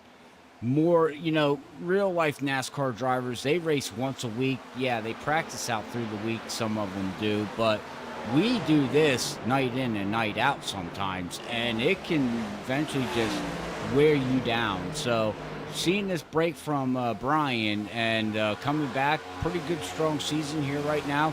He is in the playoffs. He is trying to make it into the top 4 and see where he can go from there. But yeah, what a great season he has put together here. Yeah, it's been a fun one to watch Brian, like I said, grow as a driver, try to find that speed. He's got 2 top 5s this season, 4 top 10s. Still trying to find that first pole of the season and first win, but we know that the consistency is there for Johnson to make it to the final 4. It helps when other drivers have kind of fallen away. One of those that really was strong this season, Thomas Green. I mean, the start of this season was all nightmare fuel. I felt like almost every race to start this season off, at least in the first 8 races, it was a waiting game of when we were going to see Thomas Green get into victory lane, when was Jarrett Talmadge going to get into victory lane. But the finishes up front, he had 5 top 5s, 7 top 10s, and coming into the playoffs, a little bit of a slump was Green. It kind of got worse as the playoffs progressed on. Got bounced out in the round of 12, but this 31 has had a fantastic season.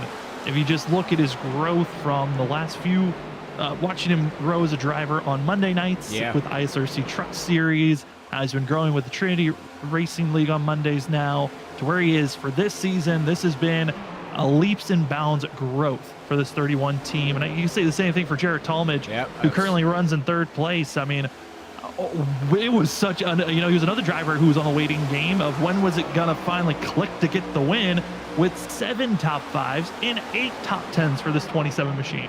Yeah, and what's funny about the 27 machine, Jared here, is that we watched him grow, but out of the blue, he won a race, and before we knew it, he was a top 5 driver week in, week out, week in, week out, to the point we all stopped and said to ourselves, wait a minute, something changed, something turned, and ever since then, he has not slowed down, and whatever he has done, or maybe it's just the physics of this car right now and the way that the truck's handled and things like that, because that was back in the RSC days.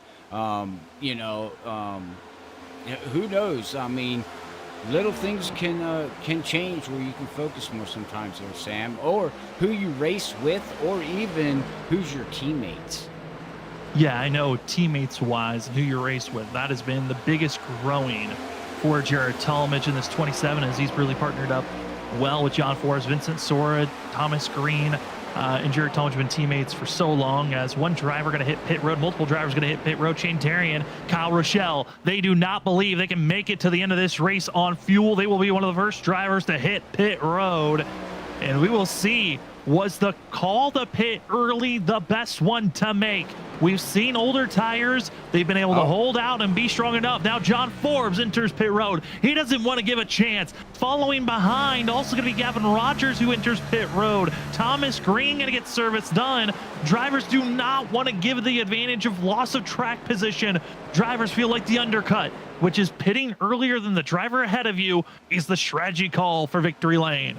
Yeah, that would be a strategy call they're going for, Sam. But now my question is what does Vincent here do? Yeah, and I think he's slowing down. Yeah, he's not going to give them that advantage. I mean, they can make it on fuel, and he's going to come down pit road now 1 lap later. Yeah, and a question thrown now to the drivers further back in the field. Is anyone trying to save fuel? And looking at the pace, Colby DiCarlo has been running about 3 to 4 tenths slower than the pace of the majority of the field. Ben Keeney has just been slower, but I know he probably will get caught by John Forbes and Gavin Rogers before this race is over. Colby DiCarlo could be in a similar spot for himself. It's going to get close if maybe these guys are trying to save fuel, but I know for the rest of the field, everyone else really not showing signs of clutching up, trying to find a way to save maybe those extra 4 to 5 laps if they can. But there's the 22. He's clutching it. He's trying to find a way to save the fuel to make it to the end of this race. The problem for him is he's got to find a way to hold off Vincent Sora, John Forbes, that are going to be running about a second faster than him throughout this whole entire run. Yeah, and I don't think he's going to be able to do that. The tires are going to be the more key of this race. As and he's really got, like, doing that right there. Yeah, you're saving, but that you're losing way too much time, you know, to them fresh tires and fresh Goodyears. So maybe he's not doing this to get a win, Sam, but maybe he's trying to do this to get maybe hopefully a top 5, maybe in the top 10. Yeah, and that's the net gain, we like to call it, where you're gaining more than what you would have lost if you just stuck with what everyone else was doing. I mean, that's what the 22 is going for. As another driver heads into pit road, Douglas Newbegin, Ben Keeney. Ben, who was running a similar strategy to the 22, will not make it to the end of this race, as Jarrett Talmadge currently leads this run. Brian P. Johnson in second, Larry Yingling in third. And, you know, the strategy is staying out and maybe banking on a yellow isn't the worst thing in the world, but it certainly isn't the most comfortable thing that you're searching for in this run. With 35 more laps to go, there's still a lot of waiting games. And doing the math now, Robert, the fuel numbers have grown even more from the last time, looking at their times and the last time that they pitted. The gap's just is too far. I don't think they can make it to the end of this thing. It just, the window's too massive for them at this point on fuel. You're gonna have to pit, but if you stay out and a caution flag comes out right before you have to pit, that could be the perfect timing of having the tire and the track position to get yourself into victory lane. I'm not surprised by the strategy call to stay out by Talmadge, who isn't a part of our Elite 8 in the playoffs. He's just what we like to call trophy hunting. Yep. He's going for the win. Yeah, and he's my pick to win the race here tonight too, Sam, as I'm going trophy winning with him. As he's hunting for the trophy, I'm hunting for the win. So, yeah, take that to the bank. That's not a bad call at all to make for yourself. I'm looking at the pit stops right now. Those that have already pitted are top two that were fighting at the time of heading into pit road. John Forbes, Vincent Sora. Sora was ahead by about a half a second. Robert, currently, the difference is 2 seconds. John Forbes going into pit road, exiting pit road, his whole entire service, he gained over 2.5 seconds over Vincent Sora. And it wasn't even that Vincent Sora had a bad pit stop. Sora was actually faster from the start of pit road to the end. It just was a better entry and exit for the one machine that enabled him to be ahead and currently trying to pull away. Yeah, I mean, he had a slower pit stop, but down, like you said, entering and exiting, he had a 42.9 to Sora's 43.2. But John Forbes' pit stop was a 14.8 to Vincent Sora's 14.4. Yet he gained a little bit on that pit stop, but he still lost it in overall, which is where that puts him 2 seconds behind, John Forbes now. So it's going to be interesting. How hard does, Vincent Sora push this car to try to catch up, and does, like we all like to call it here in racing, when do those tires plateau? When does it eventually just, give up? Oh, or we can have the number one blink out. Yeah, speaking of blinking out, Cedric Hunter looks like his power might have been knocked out once again. Oh, well. But he got up to 19th position before he dropped loss of packets, which is either you've lost internet connection, your power's gone out, or iRacing has just pulled you off the track. There are multiple different factors there, but based off the fact of how bad his power outage was earlier, there's always a chance of it being knocked out again, and it looks like it might have happened for the 13. Luckily, instead of getting 0 points today, he'll take 19th place in points. You can work with that, even though the Auto Club is going to be a tough race to rebound all these points back, but hey, it puts you in a little bit more of a reasonable spot compared to what you would have been if you never were able to get on track. Amen. Any points are better than no points in anything. When you're racing for points, and like I said, any points are better than no points. But speaking of next week, we do go to Auto Club here, and it's going to be very interesting. A track that is no longer even looked at. It's no longer there in real life. Nothing but a whole bunch of storage places and whatever else they build out there. Unfortunately, it's a shame to see that to me, one of the beautiful tracks out there in California with the palm trees in the background. But anyways, getting to it as we're watching this race unfold here tonight. It's going to be very interesting to see at Auto Club how these vehicles handle. It's going to be packed racing. I do believe the cars are going to be tight going through 1 and 2. So it's not going to be an easy just show up and hope for the draft package. It might be knuckle racing, trying to stay off of each other, next week. So it's going to be interesting, Sam. Yeah, next week I'm excited for it. I've been hearing rumors that this vehicle with Auto Club actually runs a lot better than what we've seen at Michigan, where kind of the aero package makes things a lot tougher to make passes. We saw a lot of wrecks happen at that Michigan race. I'm expecting Auto Club to be a lot more spread out, a lot better racing than what we've seen in the past, as Vincent Sora trying to get by first and second place currently being Brian P. Johnson, as well as going to be the 27 of Jarrett Talmadge. As the 27 runs a little bit higher, Sora with better tires expected to make this pass work off the exit. Gonna hurt his teammate just slightly off the exit of the corner with a quick squeeze, but Sora able to carry enough momentum to have the nose ahead heading into turn number 1. Other close battles that are happening for those that have yet to pit. Going to be the battle for 4th place. Zach Hall, Cody Reed, GT Rizzari are on top of one another. This is all for position 4th, 5th, and 6th. as they're trying to find a way to maybe save the fuel to make it to the end of this race. It's going to be close, but I mean, at this point, they're banking on a yellow, and you want to make sure you're not the driver bringing it out. Drivers up front, though, ahead of them, making it into pit road. Brian P. Johnson could not stay out long enough. Pit road for the 28 machine. Well, Brian Johnson is hitting pit road. How long does that 27 stay out there, like you said? And Majors, I mean, let's go talk about this 82 here just a little bit. He had one great qualifying run here tonight. Unfortunately, he had that wheel spin, ran into the back of the 75 there on the start of the race, hit the wall, and just a whole bunch of things happened there at the start of the race. But overall, Sam, he's up here in second. Yeah, he's pushing it and trying to see if he can make it. But what a good run if he could just bring it home in the top 7. Yeah, a top 7 would be great. 7th place finish is the best finish for Nazi Major, as he got that at Talladega. I need to play that number. Yeah, 7 might be it. Maybe not the number for Douglas Newbigin here tonight, but maybe the number for Minazzi. And then a 10th place finish happening at Atlanta. Those were his best finishes of the season. It's kind of been a weird up and down season for Minazzi, who hasn't really qualified the strongest, hasn't been running up front the quickest. He's just been a driver that's been settling in the middle of each and every race. Here tonight, showing a little bit more strength than we've seen. And I think for Minazzi, as long as he can stay out of trouble, he can have a decent run to maybe go for a top 16.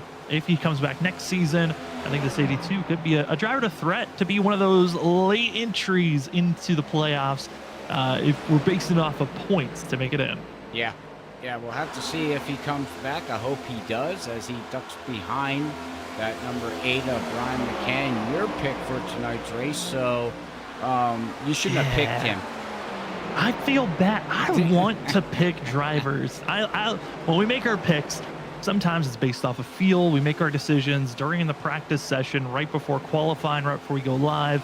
We're usually looking at the stats. We're looking at how the drivers are look pace-wise during practice. And I was just looking at the stats and everything I saw. I was like, okay, Brian McCann actually could be a driver to watch out for. He probably should have won the race back in season 8.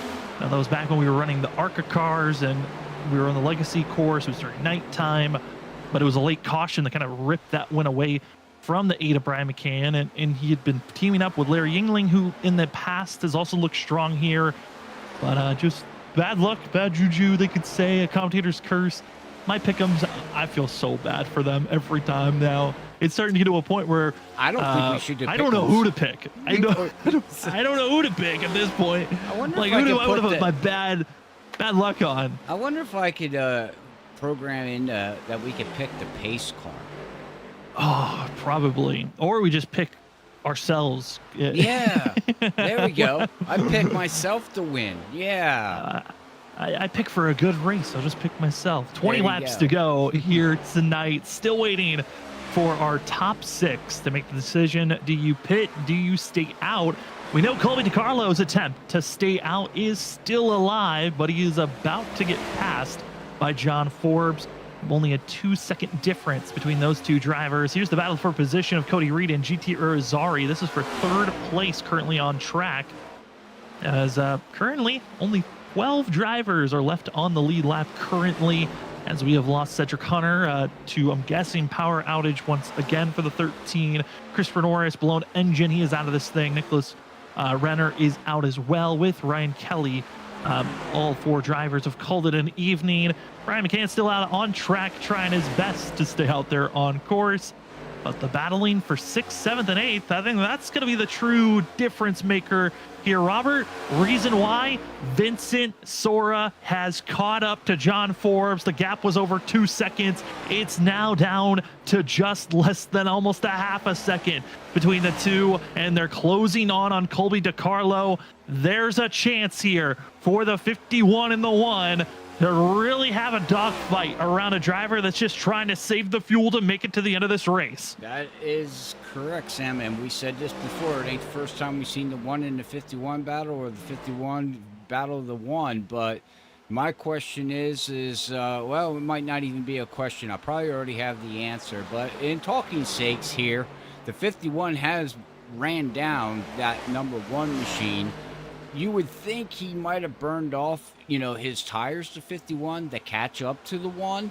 But we all know Vincent, when it comes to long run pace, I don't think that's the case. I think the long run speed is showing. Yeah, and he's one of the few drivers where I feel like you watch on the long run, he's willing to just accept whatever the race pace gives him. Yep. If he's willing to just settle in and wait for these tires to come to him throughout a run, instead of trying to push the issue early on, waste all the rubber. And this has been perfect on his part, on the fact that he's cut down this gap and this difference to less than a second. That's what's been important about this whole entire run. Only had a 1 lap advantage over John Forbes on the set of tires. I think for Vinny, he's going to be the most irritated and kicking himself on the fact of how poor his pit entry and exit was that gave up all the advantage that he had over this one machine. Now the question is for Vincent Sora, how do you mentally set up 15 laps to go? You're battling John Forbes for 6th place, but this could be for the win if the 5 drivers ahead of you start to run out of fuel. But for Zach Hall, he is currently 13 seconds ahead of John Forbes. Forbes currently is not gaining a second a lap. It's a little bit under a second a lap. And even if he gets by Hall, there's still over 7 seconds to Jared Talmadge. How much fuel are these drivers ahead? Losing, gaining? I've been watching Talmadge. He's not been showing signs of clutching. So I'm curious on the other drivers. How well can they continue to save? Because the 27 is not. Yeah, well, we'll see. We'll ride along here with Zach here in that number 32, Sim Precision Prints, which we did not shout out the sponsors here yet, but we will get to that as we got 14 laps to go. Stay tuned to the end of the broadcast, and we'll get them shout outs there of the fine sponsors that help this league grow and what it is here. But yeah, Zach's just keeping it in 5th gear, Sam. He's not downshifting. He is letting off a lot entering the turns, though. He certainly is, and he's the one who's been running some of the slowest laps of those that have been out on track. He's running now about a second off of what John Forbes is, and that means for Forbes, a second a lap will give him time to catch up to Hall. But it's the 4 other drivers after Hall that I'm watching their times. GT Rizzari, shockingly, is still shifting. I am puzzled by that, because you'd imagine you want to stay in 5th gear. If you stay in 5th gear, you're going to be saving more tires on this run. Doesn't seem to be the case, as Manazzi Major has been passed by Cody Reed. Reed gets by the 82. He's now the driver in 2nd position. And you were talking about sponsors. Well, it's a waiting game on can you make it to the end of this race on fuel or not. Robert makes some loud noises as I'm going to look over my sheet on these sponsors. I want to say thank you to the Virtual Racing School, otherwise known as VRS, for partnering up as our title sponsor for season 11. Head on over to thevirtualracingschool.com to go see all the wide ranges of tools to help you improve as an iRacing driver and as well help your racing off the track. Also, I want to give a huge shout out to GTR Simulators. If you're looking to get your own racing rig that is going to be placed stationary in your gaming station, or if you're looking for a compact racing rig that you can put out, fold up, and put away, go to gtrsimulators.com today to check out their wide range of supplies and use the promo code WSSR at checkout for 10% off on any purchases $100 or more. And that's gtrsimulators.com. Don't miss out on your chance to upgrade your rig and race like the pros. We also want to say thank you to Trophy Smack. Head on over to trophysmack.com to go see all the trophies that you can earn for yourself, as GT Rizzari cannot make it. This is the one I'm not shocked about at all. He was shifting, couldn't make it. Manazzi Major can't make it either. Jared Talmadge is heading to pit road. Cody Reed stays out. Reed is trying to stretch the fuel. Hall is trying to stretch the fuel. We've got our final 2 yet to pit. The other ones, flash and go expected. It's Reed, it's Hall, and it's 9 laps to go, about to be 8 when this 25 crosses the line. Ain't no but way. We were given the number of 67 to 69 laps on fuel. Reed did not get the caution. He's heading to pit road. Hall maybe has another lap or 2, but he can't make it to the end. He needs a caution now if you're Zach Hall. Yes, he does. He is praying to God, he's saying, Sam, you do it any other time, where is it? Bring it out. Caution is needed if he's going to get it, but the time is drifting away. Paul, that last lap ran a 34.5-second lap time. That's a second and a half slower than John Forbes. He's doing everything to try to slow down his pace, but he also knows that he needs to keep at a decent rate to stay ahead of the one. He's downshifting. Nope. He's now shifting to third, heading to pit road, and now it's down to the teammates. Coming up to 7 laps to go. Forbes, Sora, who's got the pace? Is it the one who had the magical pit stop, or is it the 51 who's had the run and the pace for the long run? He's cut down the gap to now less than a half a second. Sora's here, but is it enough to get by the one? Well, we'll find out here within 7 laps to go here, Sam. Does he have enough? Dirty air, we talked about it, plays a factor. He only has 1 lap better tires than that number 1, but that doesn't matter. I don't think 1 lap is going to make a difference now that he caught up to him. He's down to 3/10, and now he's going to cut it down to 2/10, and I don't know. If he's going to do it, he's got to go. And the big difference here is John Forbes has been learning each and every lap from before the last green flag pit stop that we had to now. John Forbes has been watching Vincent Sora on how he's been running these laps to save fuel, save tires. Forbes has been either just a half a car higher or a half a car lower, trying to block off any clean air for Vincent Sora. Sora, on the other hand, has been trying to save his tires, trying to find small ways to gain speed, but not to overcook his tires. That last lap ran a half of a tenth faster than the one, but that's not enough time with 5 laps to go. 3/10 the difference. Vincent Sora has now hit the wall of the air. This is when you got to make sure you've got enough grip underneath you. You might have to make a dive bomb move to just get inch and break the wall of air that's in front of you, but Sora's rear tires are fading away. 4 laps to go, and the rear end for the 51 is barely hanging on. Yeah, it's you can tell he's driving that car hard now. 4 laps to go. He's giving it everything he's got. He's cutting it out. He's letting it loose. He's got the back tires squealing and yelling, and he's going for it, but I just don't think he's going to have enough, Sam. I think that dirty air is going to play just much bigger factor here with 4 laps to go. As you said, John Forbes has watched 30 laps easily on what this 51 has been doing to gain speed, and he's using that dirty air just perfectly. The only thing for Vincent Sora that he can take for a positive, he's been faster than John Forbes for the past 20 laps, but if you do that, it doesn't matter. Throw it away. John Forbes now just cross your fingers and hope that this track and the flag stays green. That is the only thing that can change the fate for John Forbes. Sora throwing the vehicle into the outside wall. A caution is the only way John Forbes loses this race as the field races on. 2 laps to go, and Cody Reed disconnects from the race. His night is done. John Forbes looks in his mirror. Zach Hall starts getting up to speed ahead of him, but it's Vincent Sora.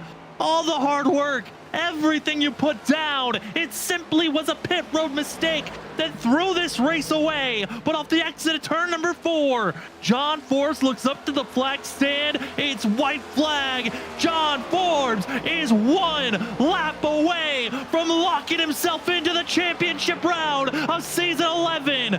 Forbes just looking.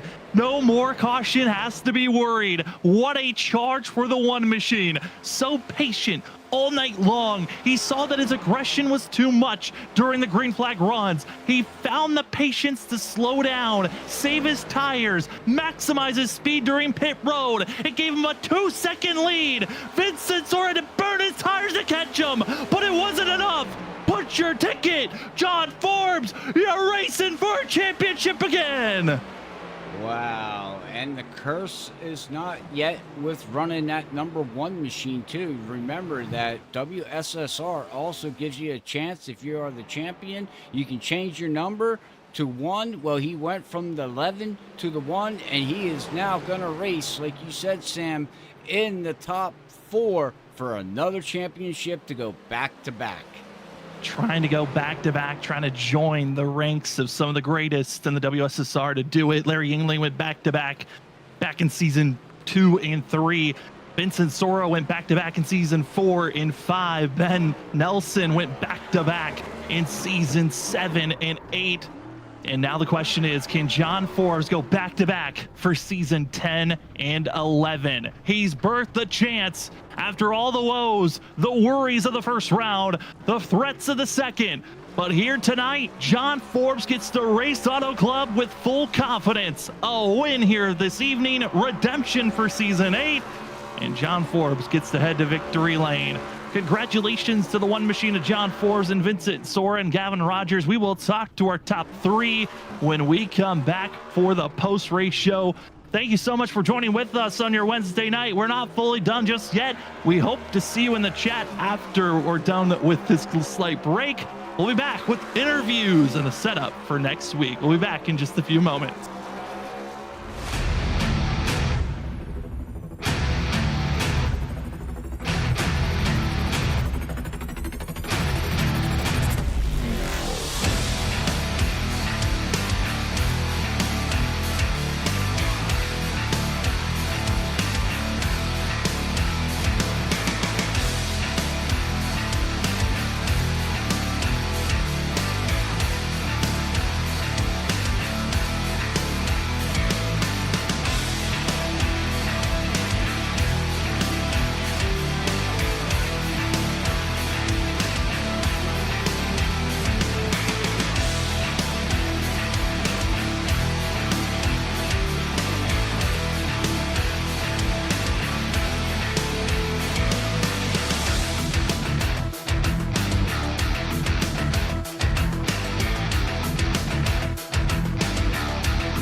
Welcome back, ladies and gentlemen, to the post-race show of the WSSR VRS Cup Series Season 11 playoff racing for the first race of the round of 8 from Legacy, Kentucky. We head to Victory Lane to talk to the driver that is attempting for history, trying to join the ranks of Ben Nelson, Vincent Sora, and as well Larry Yingling, trying to go back-to-back as a champion. He's the first driver locked in the Final 4. We've got the number 1 machine of John Forbes with us. John, I mean, that pit stop, that was the game changer. How did you get it done, and how does it feel to get back into Victory Lane and to know you are racing for a championship in the next round? Yeah, it is awesome to be locked in. I mean, Vinny got the first 2 rounds of this with the first win, first race of the next round, but I'll take the one that matters here to get us into the last round. So that was pretty awesome. But overall, the race was just really frustrating the whole time. The dirty air was so much worse than we thought it was going to be, and it really became like one groove. There were a few guys that could kind of work the bottom. I might have been able to get a few maybe on the bottom as well, like 3 and 4 was working okay for us, but 1 and 2, I mean, if you just even tried, even if you thought about making a move down there, you were going to lose some position. So it was really hard. The car would just get loose, and then you're just plowing up the track as you got offsettled off the banking and then onto the steeper banking. The car just didn't like it at all. So it really became a one groove racetrack, and I was trying to work like a little bit above the second dotted lines up there, and it was working pretty good for a while, trying to get there on Vinny on a few of the restarts, but then the dirty air sets in, and you really can't do anything from there. So going into that last run, I was just really hoping it was going to run green like it did, and I had that number, lap 120 in my head. I'm like, I'm going to pit right there, it's going to be a little bit longer than the stint we were on. It would be a 40-lap run to the end, but I really wanted to get the undercut, really wanted to get the lead. And I was just thinking that whole time, like, oh, should I come in at 115, maybe 118, just so I can make sure I'm going to undercut everybody, because I just wanted to guarantee that was going to happen. So came down 120, and luckily we were the first car down there, so we got the jump on Vinny from there. And yeah, we almost threw it away down there. I was trying as hard as I could to get a good stop. Almost sped through there. We entered the line a little fast, but we got it slowed down, and luckily didn't get the black flag. So that really helped us out. Got out of the box okay. I've been kind of struggling with my stops the past few weeks, so to get one pretty locked in there was awesome. And then from there, I didn't think I was going to have as much trouble with Vinny as I did. I knew he was fast. I knew he was the longest, or the best on the long run as far as managing tires and stuff. And I really just couldn't get the line down all night, so I was kind of just guessing, kind of just throwing it in, trying different things. But then I got halfway through the race. I'm like, yeah, there's no way I can save tonight. I'm just going to run as hard as I can, put some qualifying laps down for the whole race. So once we got to that last round, I'm like, okay, now we got to get through lap traffic, got to get some good laps in.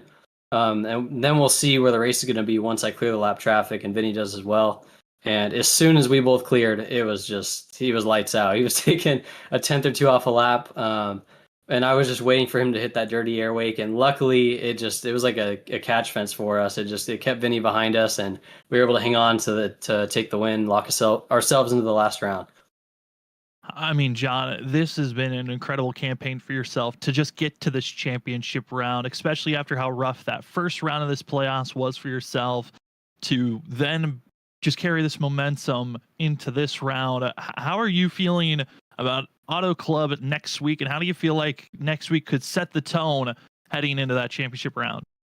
Yeah, Auto Club, I mean, it's definitely different than the tracks in the final round, but it's really just going to show who really wants to get into this last round. And I think, like, as far as the guys who are left, we all are capable of winning this, and it's going to be just kind of what happens in those last two races that decides this. So it's going to be very interesting next week. Auto Club's usually a pretty fun race, a lot of lanes, so it's really going to come down to some tire wear, some good moves again. So I'm really looking forward to Auto Club, and now I don't have the pressure of getting knocked out, so we can go in there, just have a good time, and try to win that, basically my past hometown race before they tore the track down. So yeah, it's always fun going to Auto Club, definitely looking forward to it. And then the last two races, Richmond, I hope that's going to be a solid one. That's not stuck in one groove like it has been the past. And then Homestead again. It'll be interesting with the new tire model update. I honestly, like, you guys remember last season, it was just a lot of chaos stuff going down. So it's probably going to be the same again this season, but I'm hoping to have a little bit more raw pace this time around. So now I have a couple weeks to work on it. Don't have to practice too much of Auto Club or anything next week. So yeah, just looking forward to getting in this last round and getting Vinny in here with me. That sounds like a good plan, John. Congratulations on winning this race and punching your ticket to the championship round. Before we let you go, though, the floor is now yours for any other shout-outs. Yeah, I think Gridless Graphics putting together some awesome schemes this season. Saw John Peel from Lucky Ducks already congratulated me, so I got to thank him. We've been doing a lot of cool stuff together, so maybe we'll see what happens with WSSR in the future with as far as team stuff goes. But yeah, I got to thank him.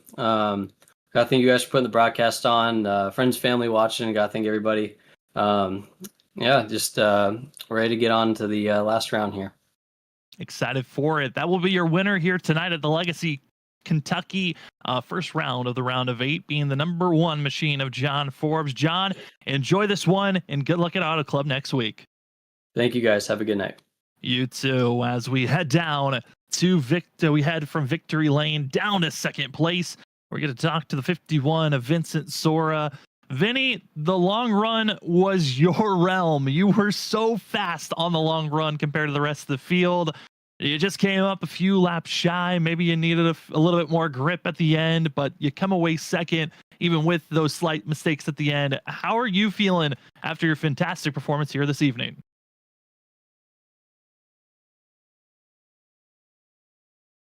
We'll try to just cue in. Vincent Sora, are you there? Looks like Vinny might be away, or he might be muted at this time, as we will actually pull in then and talk to third place runner of Gavin Rogers. talk to the 75. Then we'll see if Vincent Sora is back whenever we come back. As Gavin, Vincent Sora was away, so we'll talk to you first out of you two. You come away third here tonight. I know it was kind of a bizarre evening with how it was hard to make passes, but you come away third here tonight. How are you feeling with your run this evening and coming away third? I'm feeling good about the run I had tonight. I think that was about all I could have done with the track position and just where I was kind of ended up after the I think it was a stage there. I stayed out to just get that track position because I knew it was pretty key, and I was able to lead a few laps, but eventually kind of hit a cliff to where it just fell off a little too much. And I'm gonna be honest, I was sick that whole race. I think I got a strep or some sort of virus, so I was just kind of hanging in the whole time.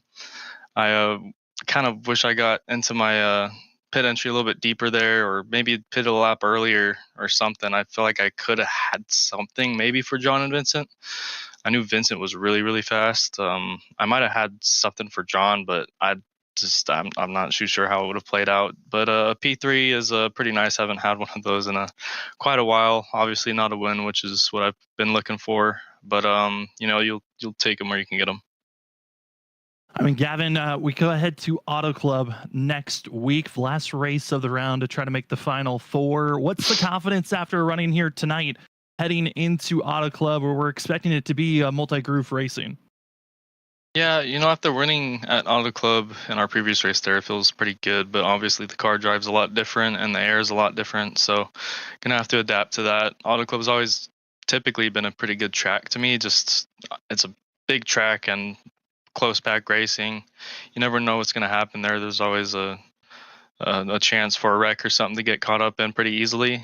Just have to hope you can stay out of trouble and be smart with your calls and try to, in my opinion, keep track position. I think that's going to be key at Auto Club.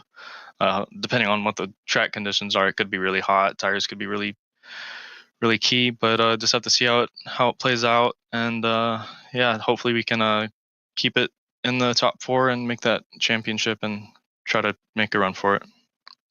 I mean, Gavin, we've been seeing a lot with the dirty air and how much that has been an influence since the major update that we had halfway through the season. How do you feel like that could change the factor of this championship round due to the fact that we're going to Richmond and Homestead being the final two races of that championship round? I don't know if it's going to change much necessarily. I feel like it's still going to be some of the same guys that have been running good all season that are going to be up there running for it.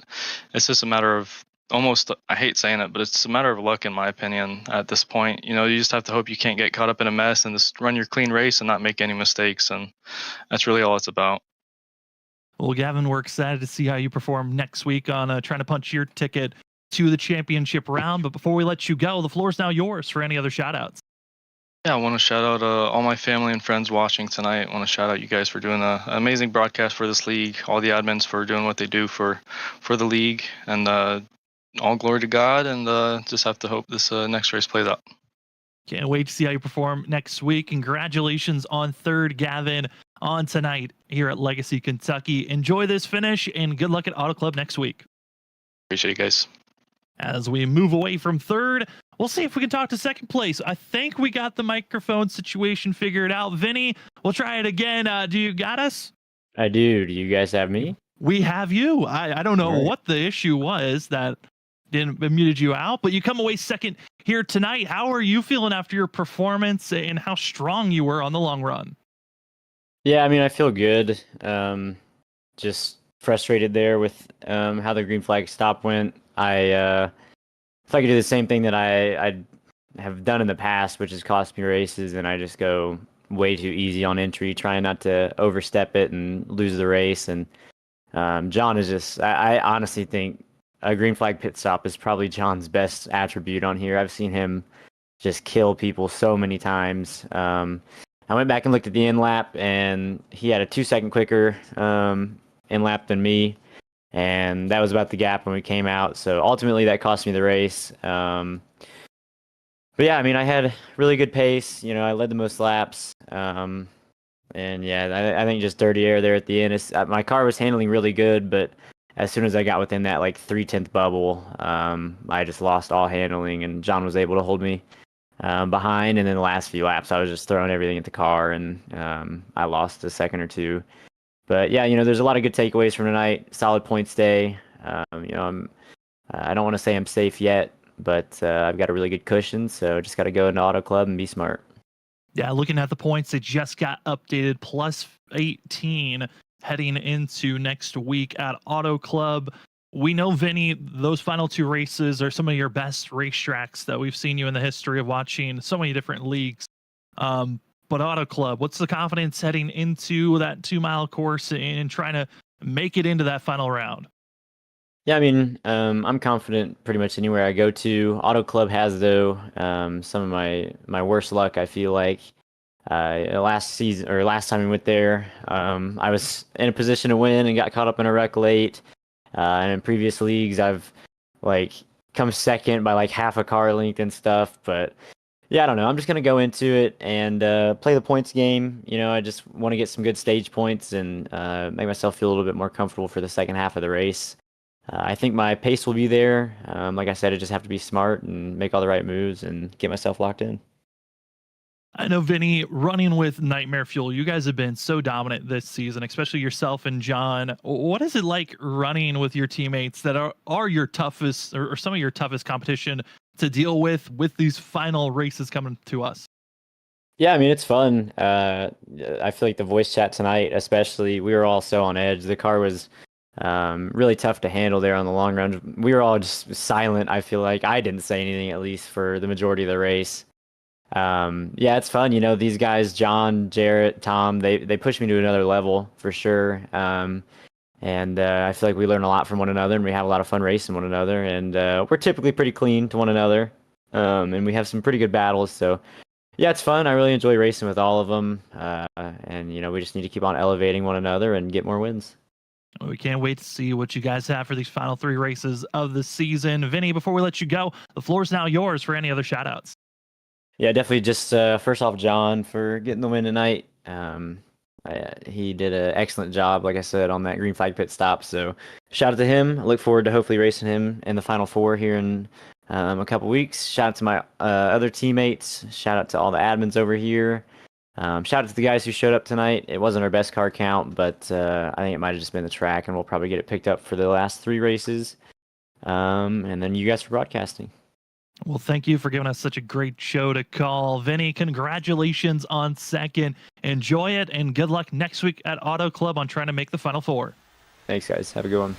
You too, as that will finish up our interviews here tonight. A wild one, an up and down evening of different strategy calls trying to be made, but ultimately it was those that pitted earlier than others that came away with the big advantage. At the end, as we take a look at our unofficial results here tonight, John Forbes punches his ticket to the final round of the playoffs, as we still have Auto Club to finish out the round of 8, but we know one of the 4 drivers that will be racing for a championship in 2 weeks. In second, it's John's teammate Vincent Sora going away in second place, with third going to Gavin Rogers. Fourth goes to Shane Tarian, and Larry Yingling coming away 5th. 6 goes to Thomas Green. Douglas Newbegin rebounds. Say, Robert talked about 7 being the number. Well, the 7 finishes 7th. Maybe those numbers were lining up ahead of us. Brian P. Johnson runs in 8th. Colby DiCarlo, a top 10 finish. He made the fuel last. We were given a window of 67 to 69 laps on fuel. Well, that 22 went 76 laps. Almost 10 extra laps were saved by the 22. Congratulations on 9th. 10th goes to the 24 of Ali Fonseca. And we look at the rest of the leaderboard. I know there are a couple of names. That is going to be the 8 of Brian McCann. The 13 is Cedric Hunter. They are not happy with the way that night went. I know for Cedric Hunter, due to the fact of power outages, wasn't able to start this race on the lead lap. Started being 29 laps down. Power went out again and came away 61st. Brian McCann, he got second. Led early laps, but got caught up in issues he just never could rebound from. Tough evening for himself. And Robert, kind of want to pull you in. An evening where we didn't expect, we really didn't have any idea of how the night was going to go, but it looked like it was tough to pass. And John Forbes, Vincent Sora, when it's tough to pass, they're even harder to beat at the end of the day. Oh, yeah. I mean, got guys that got speed like they did, and then it's tough to pass, like you said, and this is what this product gives. This is what the next gen part gives at a lot of tracks. Some drivers like it, some drivers are frustrated by it, but you know, you gotta deal with what you got, and this is what you got, and these guys are right now on the top. As you know, we're another round down, Sam, and John Ford locks himself into the top 4. That leaves 3 more slots, left to go for 7 drivers. So I mean, we'll find out next week who's going to make it to the final 4. As to next week, it's going to be the cutoff line. Cutoff line at Auto Club is out next week. It should be a great one to watch. You don't want to miss out on it, as we've got ourselves, again, our 2 leagues that we call. Monday night, it's the Trinity Racing League, as they're going to be taking a combination of unknowns as well. We're taking the Xfinity car, and we're taking it to the streets of Chicago Street Course. That one should be fun. You don't want to miss it, because the Chicago Street Course is a tough track. Drivers are worried about a track blocking wreck that could bring out a full course yellow. You don't want to miss out on that one. I think that one's got potential of being a madhouse race that could really change things up. And then next week, again, we are right back here with the WSSR on Wednesday nights. It's Auto Club, the last race of the round of 8, to see who will make it to the championship round. We also want to finish by saying thank you again to our sponsors. We already put the link down in the chat, but want to finish out saying thank you to Trophy Smack. Head on over to trophysmack.com. I know fantasy football in the NFL is about to start. Crazy to say, we are a day away from the season starting, and if you're still looking for your fantasy football trophies, from the highlights to the lowlights, they've got you covered with pre-made trophies, belts, rings, and more. And guess what? You can also customize them to your own liking. They also have a product called a Wall Smack. Go on over and check out a Wall Smack. It's a metal plate that you get to put your own image on. It also comes with their wall safe mounting magnet system that allows to keep your wall safe, but also keep your artwork hanging on the wall. As well as they've got stands to put your Wall Smack on either a shelf or on a desk. Go check out all the amazing products from trophysmack.com.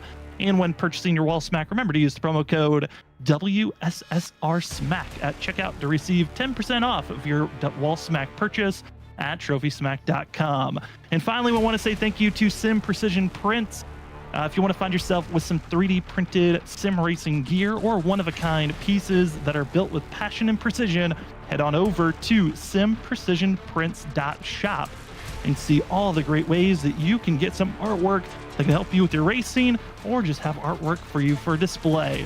Also head over to simprecision.shop to use the promo code WSSR at checkout to get 10% off on any purchases $50 or more.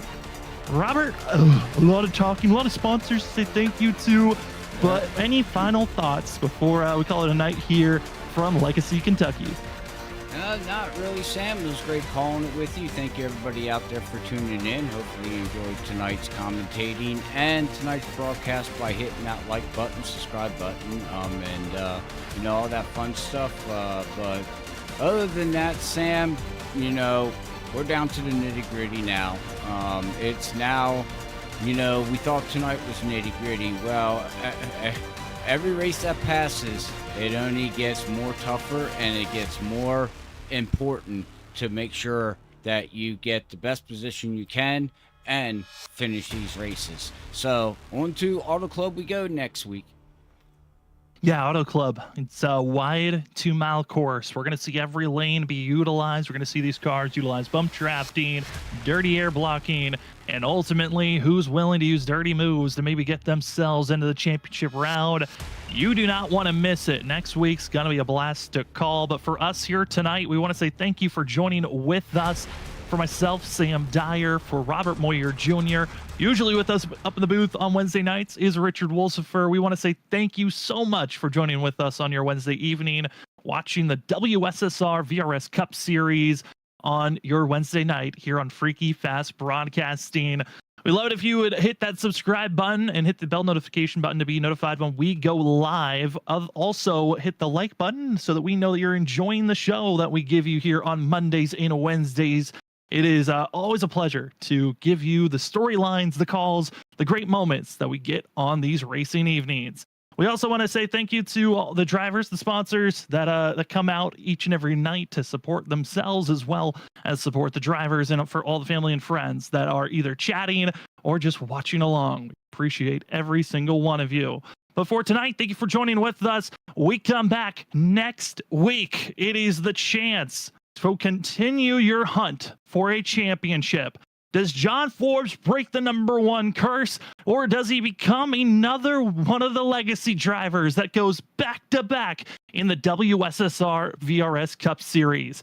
Well, he knows his journey is settled in. He will fight for a championship, but 3 more spots get to be filled after we are done at Auto Club next week. 120 laps are gonna be settled in front of us, and you don't want to miss a single lap. We will see you next Wednesday, but if you can't wait until then, we'll get ready for the rumbles and the tumbles as we head to the Windy City. It's Monday night. The Trinity Racing League goes road course racing for the first time in league history. We cannot wait for it. Our next broadcast, Monday night, Trinity Racing League, Chicago Street Course.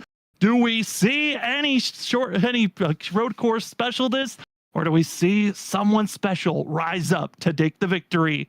We'll see you then Monday for our next Freaky Fast broadcast.